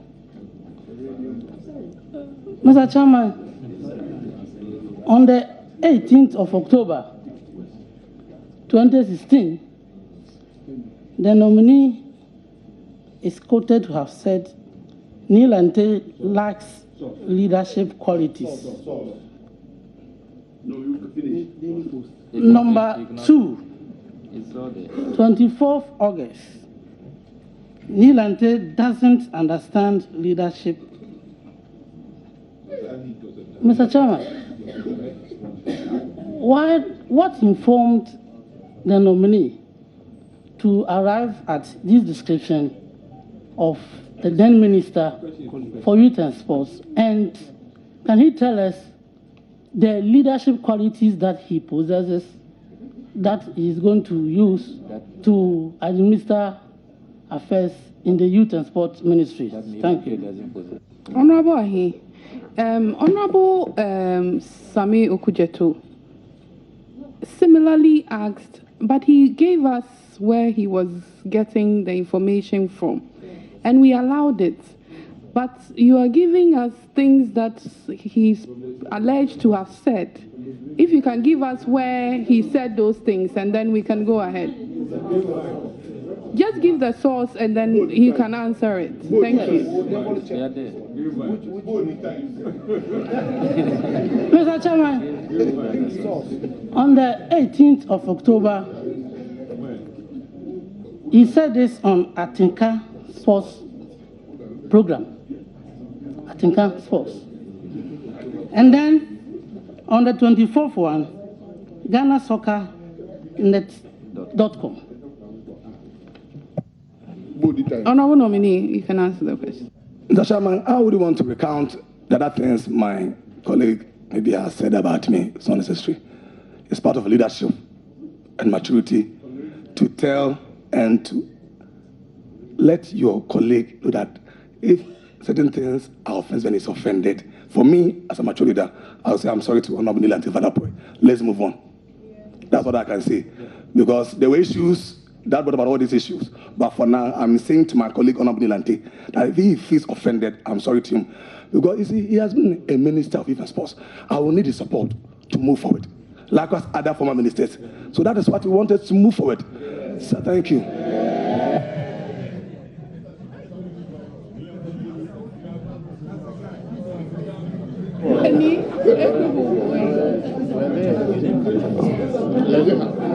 All right. Now we'll come to the leadership. We'll come to leadership, please. Chairman, I want to yield the first part to the Honorable Neil Ante so that I'll have a last bite, which will be undermining who? Please speak. What about it? Chairman, I'm saying that kindly allow the Honorable Neil Ante. He knows the subject matter better than I do. And he's just walking out of the corridor, providing now what has been appreciated as leadership at the Ministry of Youth and Sports. So, Chairman, if you accommodate the Honorable Neil Ante to start, I will help him to conclude, Chairman. I understand that not the leader ranking discussed with me that he will yield his position to Honorable Neil Ante, and I agreed, so I will. Okay, but you start from Deputy Ranking, please. Thank you, Mr. Chairman. Mr. Chairman, I want to ask my colleague whether when he became the present representative, he was given briefing at the ministry. Briefing is ongoing. It's not ended. It's ongoing. No, all I wanted to be sure whether they gave a briefing. It's ongoing. So I have been briefed and I will continue to be briefed. Oh, you've been briefed. In your earlier answer to a question, you said you were able to negotiate to get the bonus halved. Was that correct? Yeah. So, yes, Mr. Chairman. Did I hear you say that it was 5,000 that was paid? I think the bonus structure is in categories, the bonus structure. And that was what I went to negotiate with the playing body.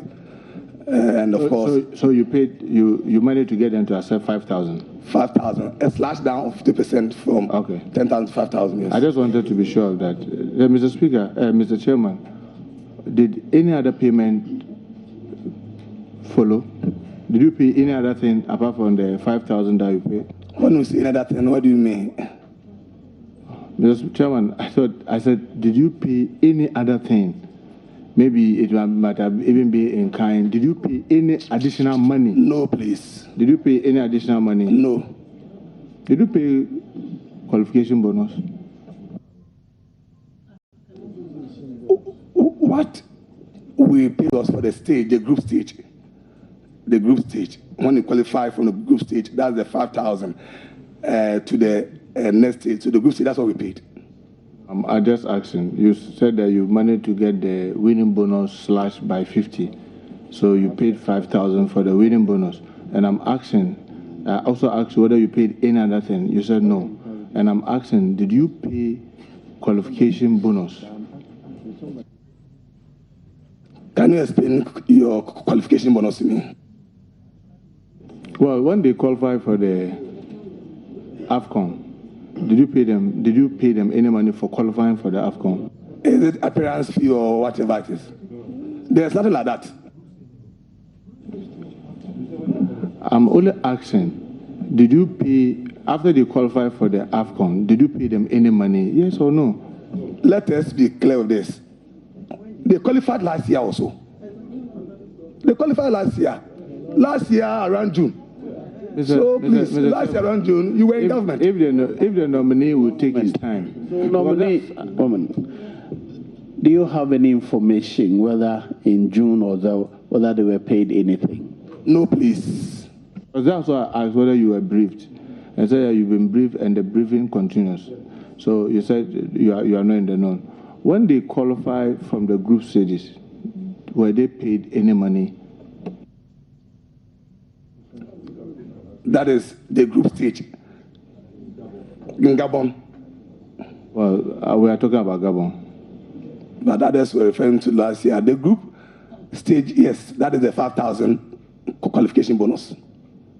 So are you saying that, from what you are saying, you said you managed to get the bonus slash winning bonus, and was it per match? Or it is when they qualify from one stage to another that you pay that? At that stage, we call it qualification bonus to the next stage. At that stage, when you play 3 matches and you win, you see, the structure is such that if you play one and if you qualify to the next stage, you're entitled to the bonus. But and if you play 2 and you qualify to the next stage, you're entitled to it. But even if you play 2 and you don't qualify to the next stage, you don't earn anything. So it's a qualification bonus to the next stage. So was that different from the winning bonus you paid, or it was the same? Same. The structure is that when you play one and you win, we don't pay you until it's done. The group stage is done. Then we pay you. In previous tournaments, in the one that was said in Equatorial Guinea, for example, that group stage, each was paid per match 10,000. So time 3 was 30,000. That was what was slashed down to 15,000 per the group stage for the 3 matches. Okay. So in actual sense, you didn't pay them 5,000 for as a winning bonus for the whole matches they played, but each match you paid 5,000. Each match, when they finish, for the group stage, when you play a match, we don't pay per match. After when you are finished, then you put them together. So it's possible you play and win one and you don't qualify, you don't pay anything. So after winning for the what do you call if you draw 3 times and you don't qualify to the next stage, nothing for you. After qualifying to get to the knockout stage, you pay them 15,000. Yes, to the quarter-final stage. That is the knockout quarter-final stage. We pay them 15,000 instead of 30,000. Did they win the match with Egypt? No, please. Well, you just said that you were paying for every match that they won, but you pay it after they qualify to the knockout stage. So I'm asking whether, because you said 15,000, and I knew that they played 3 matches. Okay. You know, before Egypt match, they had already qualified. They had played 2 and they had won both. So they had already qualified to the next stage. So they were entitled to that amount. Chairman, that was what I was helping my colleague to segregate the issue. Were they being paid for qualifying to the next stage or per match? And he said per match. And I said that so because of that, they paid 3, and instead of 30, they paid 15. And I asked whether they won with Egypt. Because they didn't win with Egypt, even though they qualified. So were the payment for the qualifying to the next stage or per match? No, Honorable Muntaka, the confusion started from when you said that when they qualified for Gabon, they do pay. That was where the confusion started from. But when they were, maybe you didn't understand what I was saying, and I thought that you would have just asked for clarification because I was building up, and you know that, like we all said, governance is continuous. So that was as I started by, were you briefed? You said, oh, the briefing was done, but you continue to receive briefing. Yes, and I asked whether when they qualified for AFCON was paid. You said you were not sure because you were not there, and I accepted that. And I said that at the group stages, you managed to negotiate per match from 10,000 to 5,000, and you said yes. And I said, so when they then group finished qualifying to the knockout stage, did you pay them any amount? Then you said that you didn't pay them until when they finished all the 3 matches and qualified. Then you gave them 15,000. I'm only saying what you said. Is that the understanding? Honorable Muntaka, let's get this thing. Addressing the chairman. Honorable Chairman, let's get this thing straight. When you go to competition, there are stages. Call them stages. The group stage is when you play all the 3 matches. That's the group stage. Then the next one is the quarterfinal. Then from quarterfinal to semi-final. At each of these stages, you pay a bonus. That's the point. So I can say here that we pay bonus twice to the players. Group stage qualification and quarterfinal. Twice payment. That is it. So that's at the quarterfinal, how much did you pay? The quarterfinal stage was 12,000. So it was about 6,000. I think they are in categories, so they are there. No, I'm only asking because you said that after the qualification, you gave them 15, and then at the quarterfinal, you gave them 6,000. Is that what you're saying? Yeah, it was meant. Let me. The quarterfinal stage, the group stage was, as I said, for the 3 matches played, that constitutes the group stage. And that's they paid them 15,000. 15,000. And then when they got to the knockout stage, the first knockout, that's the quarterfinal. You said you paid them 6,000 or 12,000. Yes, that is half of the amount. Slight down with half the amount is 12,000. So you gave them 12,000 or 6,000? We gave them 6,000. Oh, okay. The full amount is 12,000. Slight of 50% is 6,000. Okay.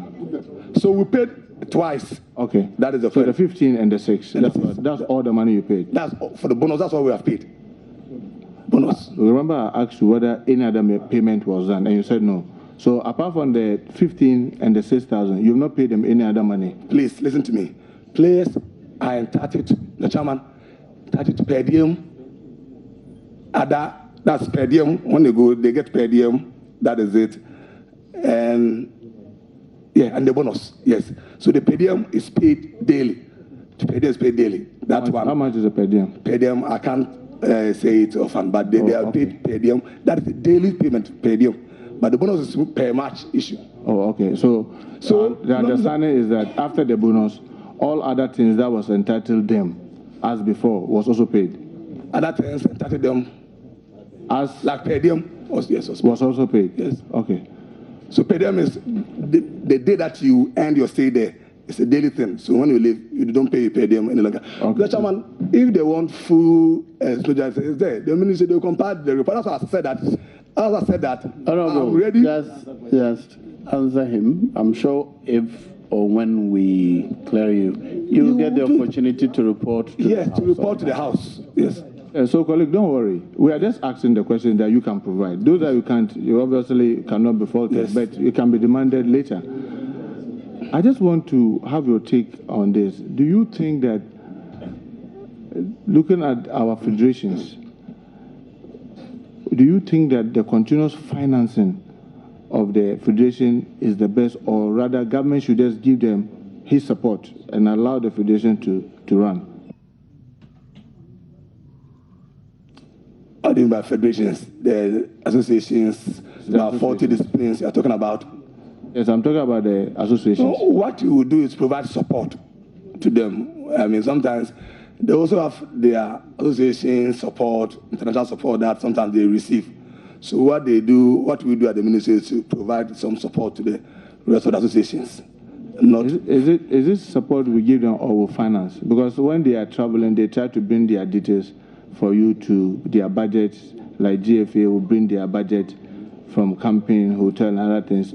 I'm only asking, whether in your view, because you've been chairman, you've been ranking, so you've stayed around the ministry and its activities for some time, whether in your thinking, government continuous financing and government just giving a support to them, which one do you think we should be looking at as a country? We can't go by full financing. It's not possible.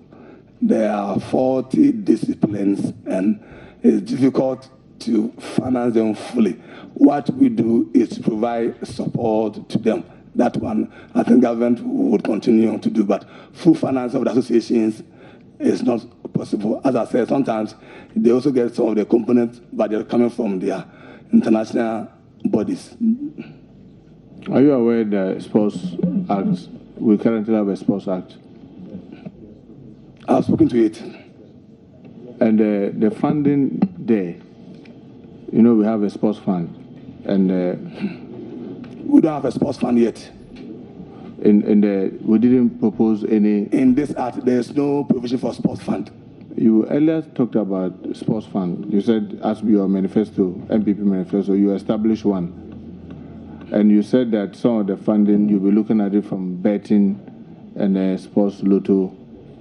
Will you say that this will be adequate, knowing the enormous financial requirement at the ministry? So Mr. Chairman, let me make this point clear. The sports fund I made reference to was in our party's manifesto and not in the Sports Act.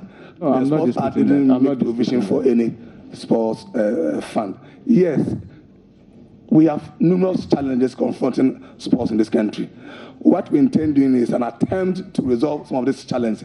That is why we are introducing a sports fund that will be able to address many of these challenges. That is the point. In terms of sports infrastructure maintenance, for example. Now, maintenance is a huge challenge. Go to the stadium that we have built. We need money to maintain them. So these are some of the reasons why we've introduced a sports fund, so that we can have some dedicated source of funding for sports development, infrastructure development, sports infrastructure maintenance. Just ask this last question. Earlier in your answer, and many of the nominees that came talked about private participation. In your earlier answer to how you create jobs, you say you support the private, but you encourage private participation and incentives. What specific things will you do? Because when you say we support the private sector to create the job, we'll give them incentive, what are you really looking at? You didn't get my question. I'm saying that in an earlier answer about how you are going to create jobs, when you said jobs, and then you were asked, how are you going to do that? Then you said that, through private participation and then support to the private sector incentives. So I said, what specific things are you going to do when you talk about the incentive? What specific incentives? When you talk about the support to the private sector, what kind of support do you think you give to the private sector that will enable them create the jobs for you? We have tax incentives, for example. That is one area we can look at. We can also look at tax credits. These are the areas we can look at to support the private sector. So when you say tax, yes, I'm just following up on this. When you say tax incentive, are you saying, for example, if somebody employed, for every 50 youth you employ, government is going to reduce your tax from, say, the current 25 to 20? I just wanted to hear something that we can hold on. Yeah, we are looking at even companies that are ready to employ fresh graduates, for example, after school. That there should be some incentives for those companies to be able to employ fresh graduates. Anyway, Chairman, thank you very much. Okay, by special request of the Minority Leader, Nilante Vanderpoy. Thank you very much, Chairman, and thank you very much, Minority Leader, for giving me this opportunity. First, let me congratulate my brother, Issac Asiamah, Isaac Asiamah, for the appointment. And your apology this morning is taken in good faith. You can be assured of my support. I will be a good citizen and not a spectator. My first question has to do with something that is to all of us at heart. Honorable Eric Opoku started from that angle. FIFA has recently embarked upon an, let me say, aggressive structural and administrative reforms, urging national associations within 6 months to be showing cause that these reforms are being embarked upon within their national associations. How are you going to ensure that the Ghana Football Association adhere to this FIFA regulation? Well, that is an association internationally, so they have their sanction regime. So failure to comply with it, you'll be sanctioned. That's the fact. Will you wait for Ghana to be sanctioned or within your own? Because you have mentioned the fact that you will make sure that your effective monitoring and evaluation system in the ministry will work. So if any federation is not embarking upon the reforms, will you ensure that they embark upon it? FIFA has its own monitoring and evaluation system. So if after going through all these things, you will still fail to comply with their regulations, their reforms, obviously, it's up to FIFA to do it and not government to do it. It's up to FIFA. Yes. Mr. Nominee, so as a minister, these reforms are not being embarked upon in your national association. You wait and call on FIFA or FIFA to come in. You will not, on your own, make sure that these reforms are adhered to. You did indicate that if they fail to comply with the reforms, I'm saying that if they fail, the sanction regime is there. By that meaning, the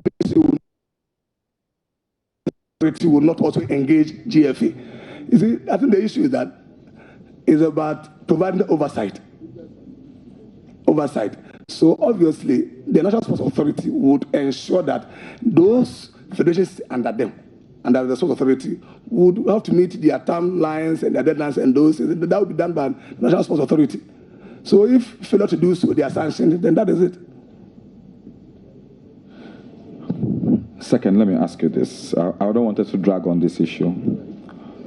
You mentioned that you're going to consult with the Attorney General's Department to deal with the issue of the Maputo report.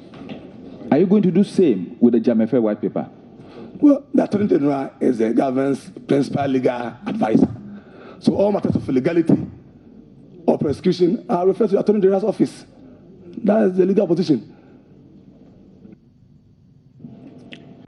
How soon can you assure all of us and sports lovers in this country that these two reports and the subsequent white papers would be given the attention under your ministry? Not only the Jamefe, the Maputo, Brazil World Cup fiasco will also be dealt with. There's a report on that will also be dealt with by the Attorney General. So there are reports there. Brazil is Jamefe. Yes. And that report will be dealt with, yes.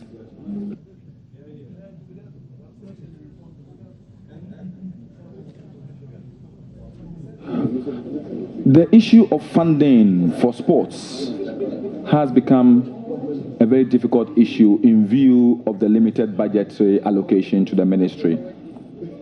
You have mentioned here that some federations get outside funding, outside the remit of the ministry. Some federations have sponsorship deals. In the spirit of transparency and accountability, would you advocate and insist that the Ministry of Youth and Sports, representing government, is privy to all these sponsorship deals, like the Puma deal, like the GMPC deal, and the rest that federations engage in? Well, I don't know whether you were here when I did make that point. It's in the act now that all monies received by way of sponsorship, gifts, and other benefits for national teams are properly accounted for. I want, as a minister, I want your emphasis. That is the point. So we have a body properly constituted, properly created by Parliament of Ghana to do with it, and that body is the National Sports Authority. And I mean, I will provide that supervision and monitoring to ensure that it is done. Thank you very much. Oh no, I've asked 3. I was doing 5. Mr. Chairman, just on the latter note, I wish my colleague to be, because he made reference to the Miyokrasini, and so he should address it before he leaves here. Honorable, I will not be directed on what questions to ask you.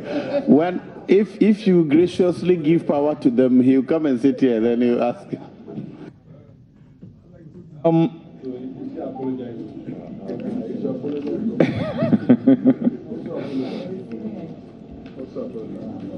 What do you think are the major problems besetting youth development in Ghana? For me, lack of skills and training, and lack of jobs. Yes. Maybe the last one will be what I consider lack of mentoring for our youth. They need mentorship. People like you and I need to mentor them, give them the motivation, the inspiration that they need to grow, they need to inspire them. Finally, which budget did your ministry? Which budget did your ministry, which you are representing the president today, approve for AFCON 2017? Which budget? Is it the one which was approved by your predecessor, or the one which was reviewed by your transitional team? The Chairman, again, and how much? It is a golden opportunity for me to explain what we met from the previous government. The documents are here. When we came to power, not even when we came to power, during the transition, first meeting I chaired, or we co-chaired, myself and Honorable Ninante, we asked for budget for AFCON. He told us he was going to bring it. Up to now, he hasn't brought it to the transition team. Mr. Chairman, what I had came from the chief director. So the first one he brought, I made him to sign. It's here. Information copy submitted by the chief director. So 4th January, we are not taking power. 4th January, we are not in power. And this is the budget. This one was $3.9 million for AFCON. And please, the record is here. I've kept all the records, please. Honorable Asiamah, you appear to be agitated. Okay, thank you, Mr. Chairman. Thank you. Thank you, Mr. Chairman. Thank you. Mr. Chairman, the record is here. I received this one from the chief director. The bonus structure is here. For that one, Mr. Chairman, and it's important. Somebody said somewhere that they had slashed it to 8,000. Chairman, what I received, I inherited. 4th of January 2017 is here. Bonus structure, preliminaries, that is a qualification bonus, $10,000 per match. So that is a stage, the qualification stage, that would have meant $30,000 is here. Then quarterfinal, 23 players, $10,000. This document signed by the chief director. Semi-finals, $12,000. Third place, $12,000. Finals, $15,000 is here. We have the delegation list.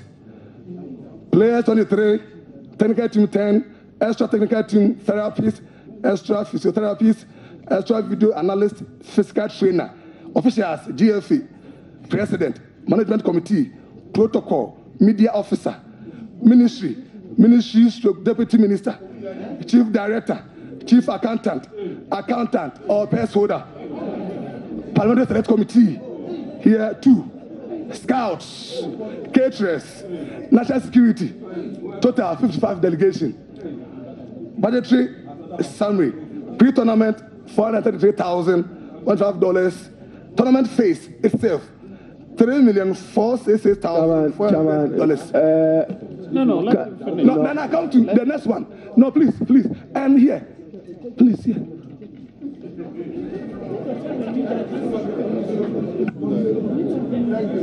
That is my budget.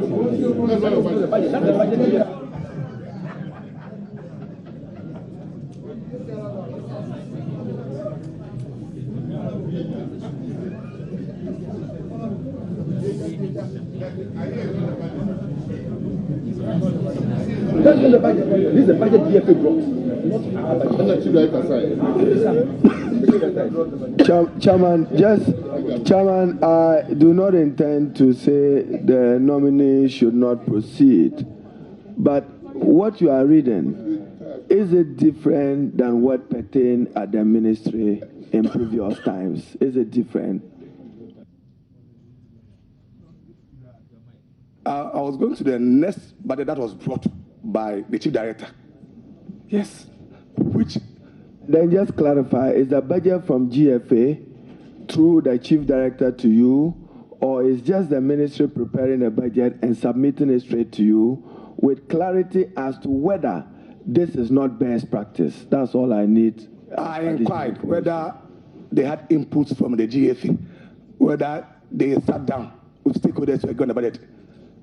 The response I received from the chief director was that stakeholders to agree on the budget. GFA just sent them timelines or so, some format. That's the format. Template. They wrote a template for the budget. That's what the chief director told me. That's the template. They didn't add any figure. Reason being that anytime they put out figures, those figures are leaked to the media. And so therefore they were not comfortable giving any figure to the ministry or to the minister. So those figures were leaked. So they wanted the ministry to prepare their own budget for them. That's what the GFA told me. And I asked the GFA, that's what they said, yes. They confirmed it. All the chief directors, that's what they have dealt with the minister, the outgoing minister, Honorable Nilanti. That's how they have dealt with him. That's what they said. That any figure they brought to the minister was leaked to the media. That's what they said. The media will be discussing figures from the ministry. So they left it blank. Are there any more information you want to share on those documents? Yes, so this is the budget we worked with here. So this is the budget we worked with. Please, I'm coming to that. Now, Chairman, the Honorable Nilanti needs some clarification before he proceeds, if you can allow him. Let him finish, then he will have all the clarification he wants. So, okay. On the 10th of January, and I was named by His Excellency President on the 12th of January. Understand? So on the 10th of this what was brought to the transitional team. They brought this budget to the transitional team. Here we have the bonus structure here. The prelims or the group stage, $10,000. Quarterfinal, $10,000. Semifinal, $12,000. Third phase, $12,000. Final phase, $15,000. Yes. So these are the figures. So these figures came from the Ministry of Youth and Sports. They gave it to the transitional team. And it was prepared by the previous government. They should make clear. All right. You said you wanted some clarification. Mr. Chairman, I'm so happy for this. Mr. Chairman, I want Honorable Nominee to understand, Mr. Chairman, that he is on oath.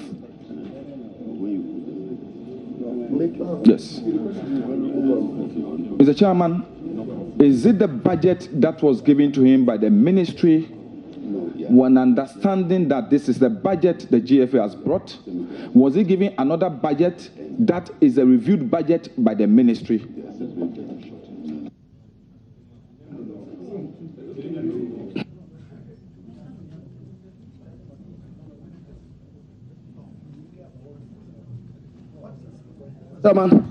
So with that, if the one that was written to the chief of staff here, signed by Franquist, chief director. That's what I read last. Can you provide the date of that communication? That's 10th January 2017. Yes, that is here. So by 10th January, do you know that the Honorable Nilante was no longer exercising any mandate and authority as minister? Honorable Ranking Member, that is obvious. So, is there any information that on 7th January you were not a minister? It is a matter of record. So, Chairman, please, please. I'm not going to encourage this personal banter. Honorable, do you wanted to ask any more? Or first, do you have any questions for the minister? Honorable nominee, I wish to congratulate you on your nomination. Honorable nominee, congratulations. Thank you, honorable colleague. Thank you. And my colleague on the Public Accounts Committee in the previous parliament. I want to ask you, when are you going to stage a Paralympics game in Ghana? I mean, amputees who are also interested in sports, but has been given very little attention in this part of our world, which our country is one. I want to know your plans on the Paralympics, whether you would also engage them fully. It is not by their doing that they are disabled, and they have to live their lives like ordinary Ghanaians. What are your plans for them? Thank you, honorable colleague and my leader. Yes, when it comes to our priority agenda for the ministry, they are the first category of group we are going to consider in whatever we do in terms of support, because some of them have attended international tournaments and have brought honor to our country, so we will support them adequately. Thank you.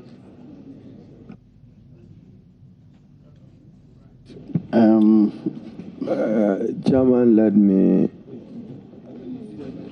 He will be allowed 2 questions, as he agreed with me. Chairman, 2 would not be enough. You agreed on that with me. I agreed that I will be measured, and therefore 2 would not be adequate. Honorable Issac Asiamah, congratulations. Did you benefit from any bonus as government representative in the sharing of bonuses in AFCON?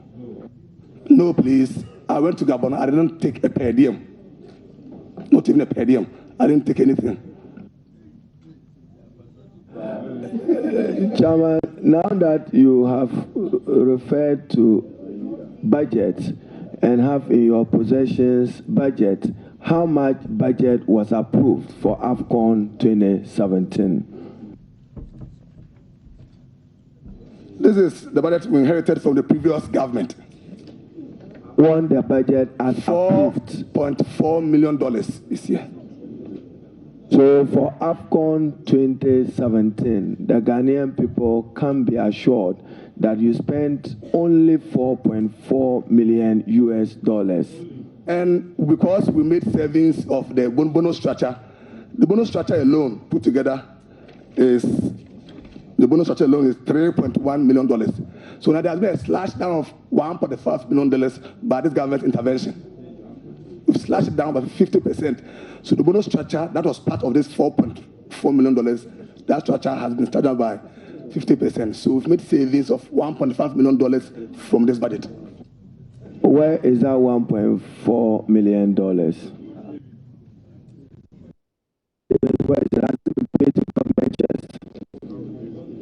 And when? The money was paid upon releases. releases. So how much total releases do you get from government? They are yet to reconcile the accounts. When the reconciliation is done, I'll get the final figure. And if there was no reconciliation, how did you arrive at 1.4? No, it's a slash on an item, bonus structure. So that is known. So Ghana spent less than 4.4 million on AFCON 2017. Per the slash, that is so. Minus the slash or per the slash? Semantics, minus, if that will make you. Chairman, I'm aware that Right Sports, led by Issac and Asiamah Nelson Foundation, have been doing their best for the development of basketball and boxing, respectively. What will you do to promote further these enterprises of basketball and boxing, in particular working with the legend Asiamah Nelson, and making boxing more attractive to young people so that Ghana can develop new champions in that area? Thank you, Mr. Chairman, and thank you, Honorable Minority Leader. Yes, I think boxing is one of our traditional sports. Over the years, Ghanaians have enjoyed boxing.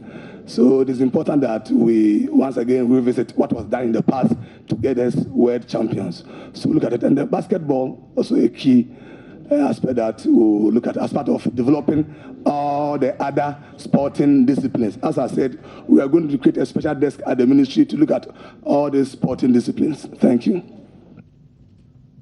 What will you do to promote boxing? Well, they have an association, first of all, the GBA, Ghana Boxing Association, who engage them, sit down with them to know their peculiar needs, their challenges, and then from there, we'll move on what specific interventions that are necessary for boxing to develop. Thank you. There is a state-of-the-art boxing gym bequeathed to you as incoming minister by the previous administration. What will you do with the facility to promote boxing in Ghana? I'm here to visit the place, but the key point is that, yes, it's a good facility, but even the maintenance aspect of it, I'll look at the maintenance regime so that it can stand the test of time to support boxing. And also, once we have such a facility, organizing events and those things should be one of our priorities. Thank you. Noting that the tenure of the previous government and its appointees lapsed on January 6th, midnight, it cannot be the case that any budget could have been prepared by the Honorable Nilante. And if he did, in what capacity did he prepare that budget? Okay, the key point is that he should let us know the budget that he prepared, because he was supposed to have done that one. Budget for pre-tournament, where was it? So he didn't do that. So he had no budget for AFCON 2017 as a minister. Please, that for me is dangerous. You haven't come across a budget which had 3,375,700 prepared as budget process to support AFCON 2017. Is that the case? No such budget is before me. And the chief director did not submit any such budget to you. Is that the case? Because I was so particular about it, the first one, I made him sign. The second one, too, is signed. Yes, all these documents are signed. Signed by? The chief director. And not the minister? No, so I don't have his budget. And not the minister? The chief director signed it. That is what I have here. And therefore, not the minister? Why? The chief director takes instructions from the minister. He's here. So are you saying that every document signed by a chief director, we should hold a minister responsible? Ultimately responsible is the minister. You indicated youth development. We are aware of the youth training centers in the Upper East region, Sandema, and the Volta region, and many parts of the country. And you promised to deal with the skills mismatch, providing the young people with employable skills. can you elaborate with us 3 practical steps you intend to take to build the skills of our young people as minister responsible for youth? First of all, I've identified that there are many unskilled youth out there. Those are the people we need to even target most, get them the training. There are simple trades and vocations that we can engage them in. Carpentry, joinery, catering, these things are there.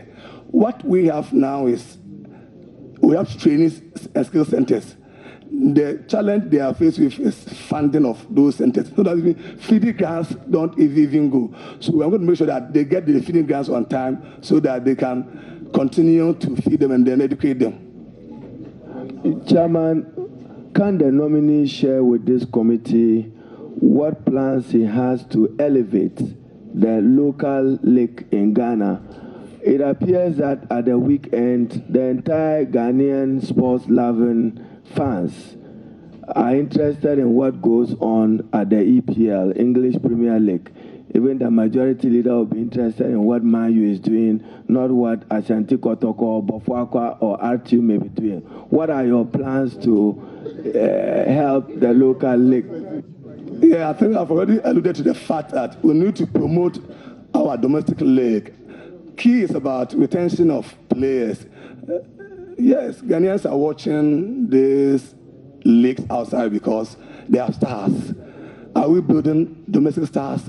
We need to build our stars. But you can only do that when you're able to retain players for a number of years. That is it. But in doing so, you need to also position them well. And that's why I did indicate that we are going to introduce what I call domestic content in the selection of players to the national teams. So that if players know that they can play in Ghana here and they will be called to the national teams, they will be motivated. That's the point. Because one of the reasons why they move out is that they are not even called to the national teams. But with this one, they will be able to do that. Also, I did indicate that, as we speak, that there are about 3 regions that do not have clubs at the that is the best. And sponsorship is a key factor. Sponsors are also interested in the visibility of their products.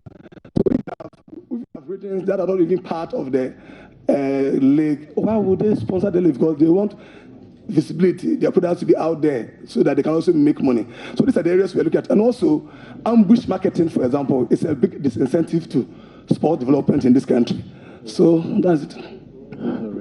Chairman, what plans does the nominee have for the development of local talents and local players, given that the country seems to be giving a high premium only to foreign-based players to the disadvantage of local groomed players? I think it's a quota system, the local content. There should be local content in the selection of players to our national teams. That also has a big boost, a big motivation to the players playing in our domestic league so that they can stay. Because when the players stay longer, they're able to mature. And when they become... Do you have a quota for us, like 60-40, 80-20, in that respect, in terms of prioritization of local players against foreign players? I will engage the GFA, and then we'll have a policy direction on that.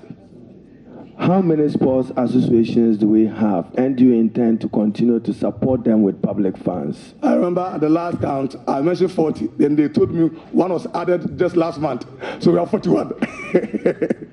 Do they all get support from you, and can they continue to count that you would support them financially?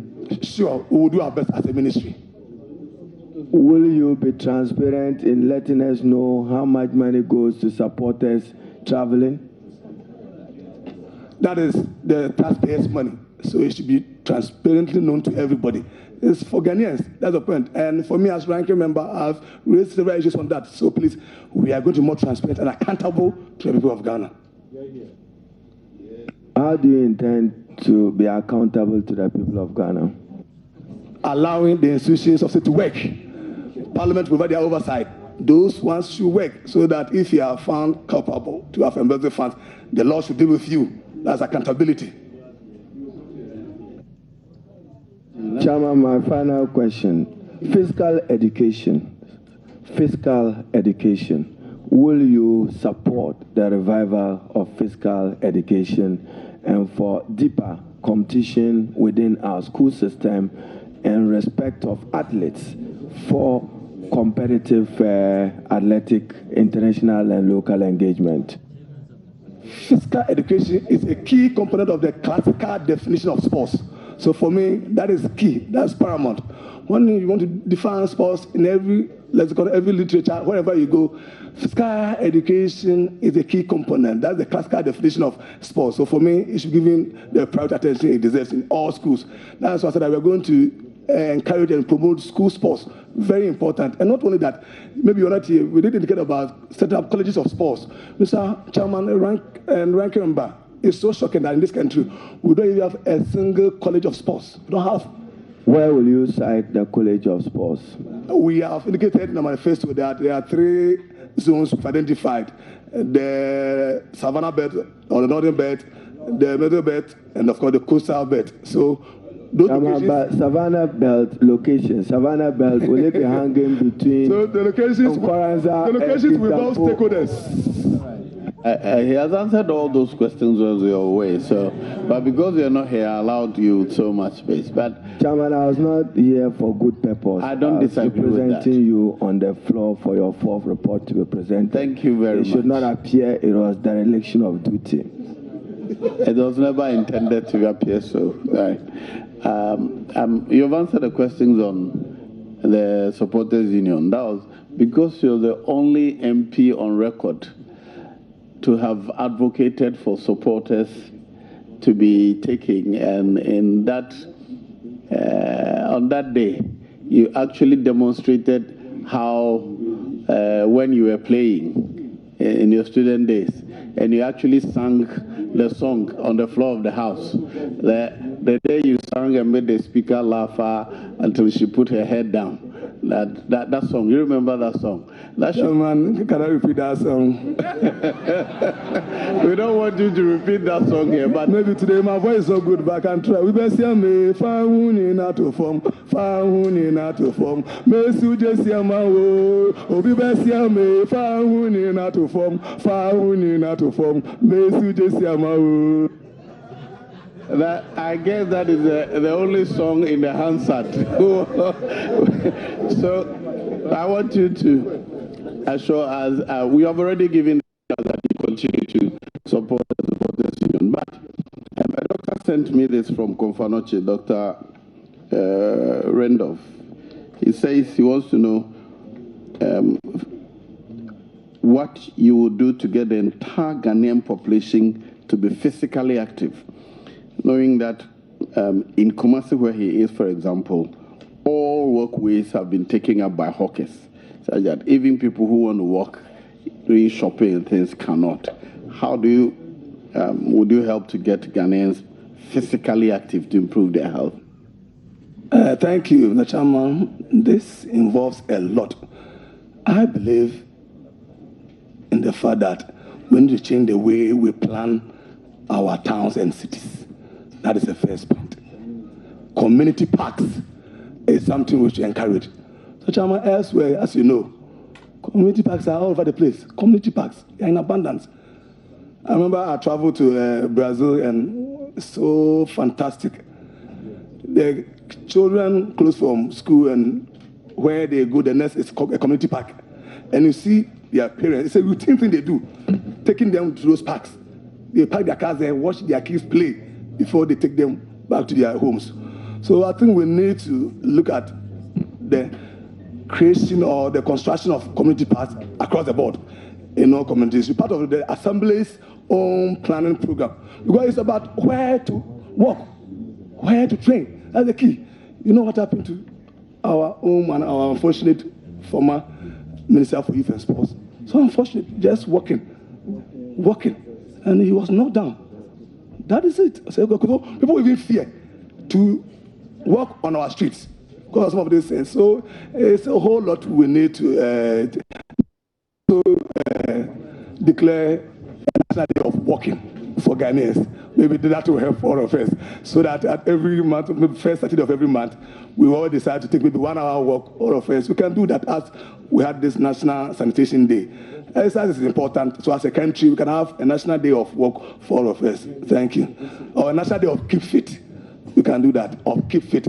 Properly constructed by Honorable Obi Amwa. A National Day of Keep Fit. That for me is a proper way to go. Keep fit has too many repercussions. Walk is better. Walk is better. Is okay. Well, I think that will be it. If there are any persons to be acknowledged. The following persons were here to support the nominee. We have Nana Amampene Boateng Chung, the second. Nina Hine, Nana Ejari Boateng and the Queen Mother, Tano Dumasi Hine. And then we have Nana Osei in Tim, Sepa Sehine, Nana Kofi Asante, Inquiry Penny Hine, representative. We have Isaac Kofi Mafo, the NPP chairman, and other NPP constituency executives. All of you acknowledged, yes. We have Honorable Wilberforce Owusu Ansah, former DC of the nominees constituency. And then we have Madam Paulina Donko, the sister to the nominee, and other family members herein present.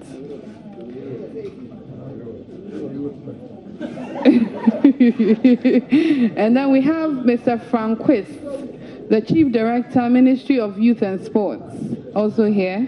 And then we have Joe Gwenge, Director General, National Sports Authority. And then we have Honorable Kojoba Ajiman, former MP for Agogo, where are you? Asante Achim North. Agogo MP, which many call him the Fulani MP. And so these are the persons that came to support the nominee. Thank you. We thank you all for coming. Chama, is Tano Dumasi Krasi and Enya Krasi? You're out of order. My chief is here, so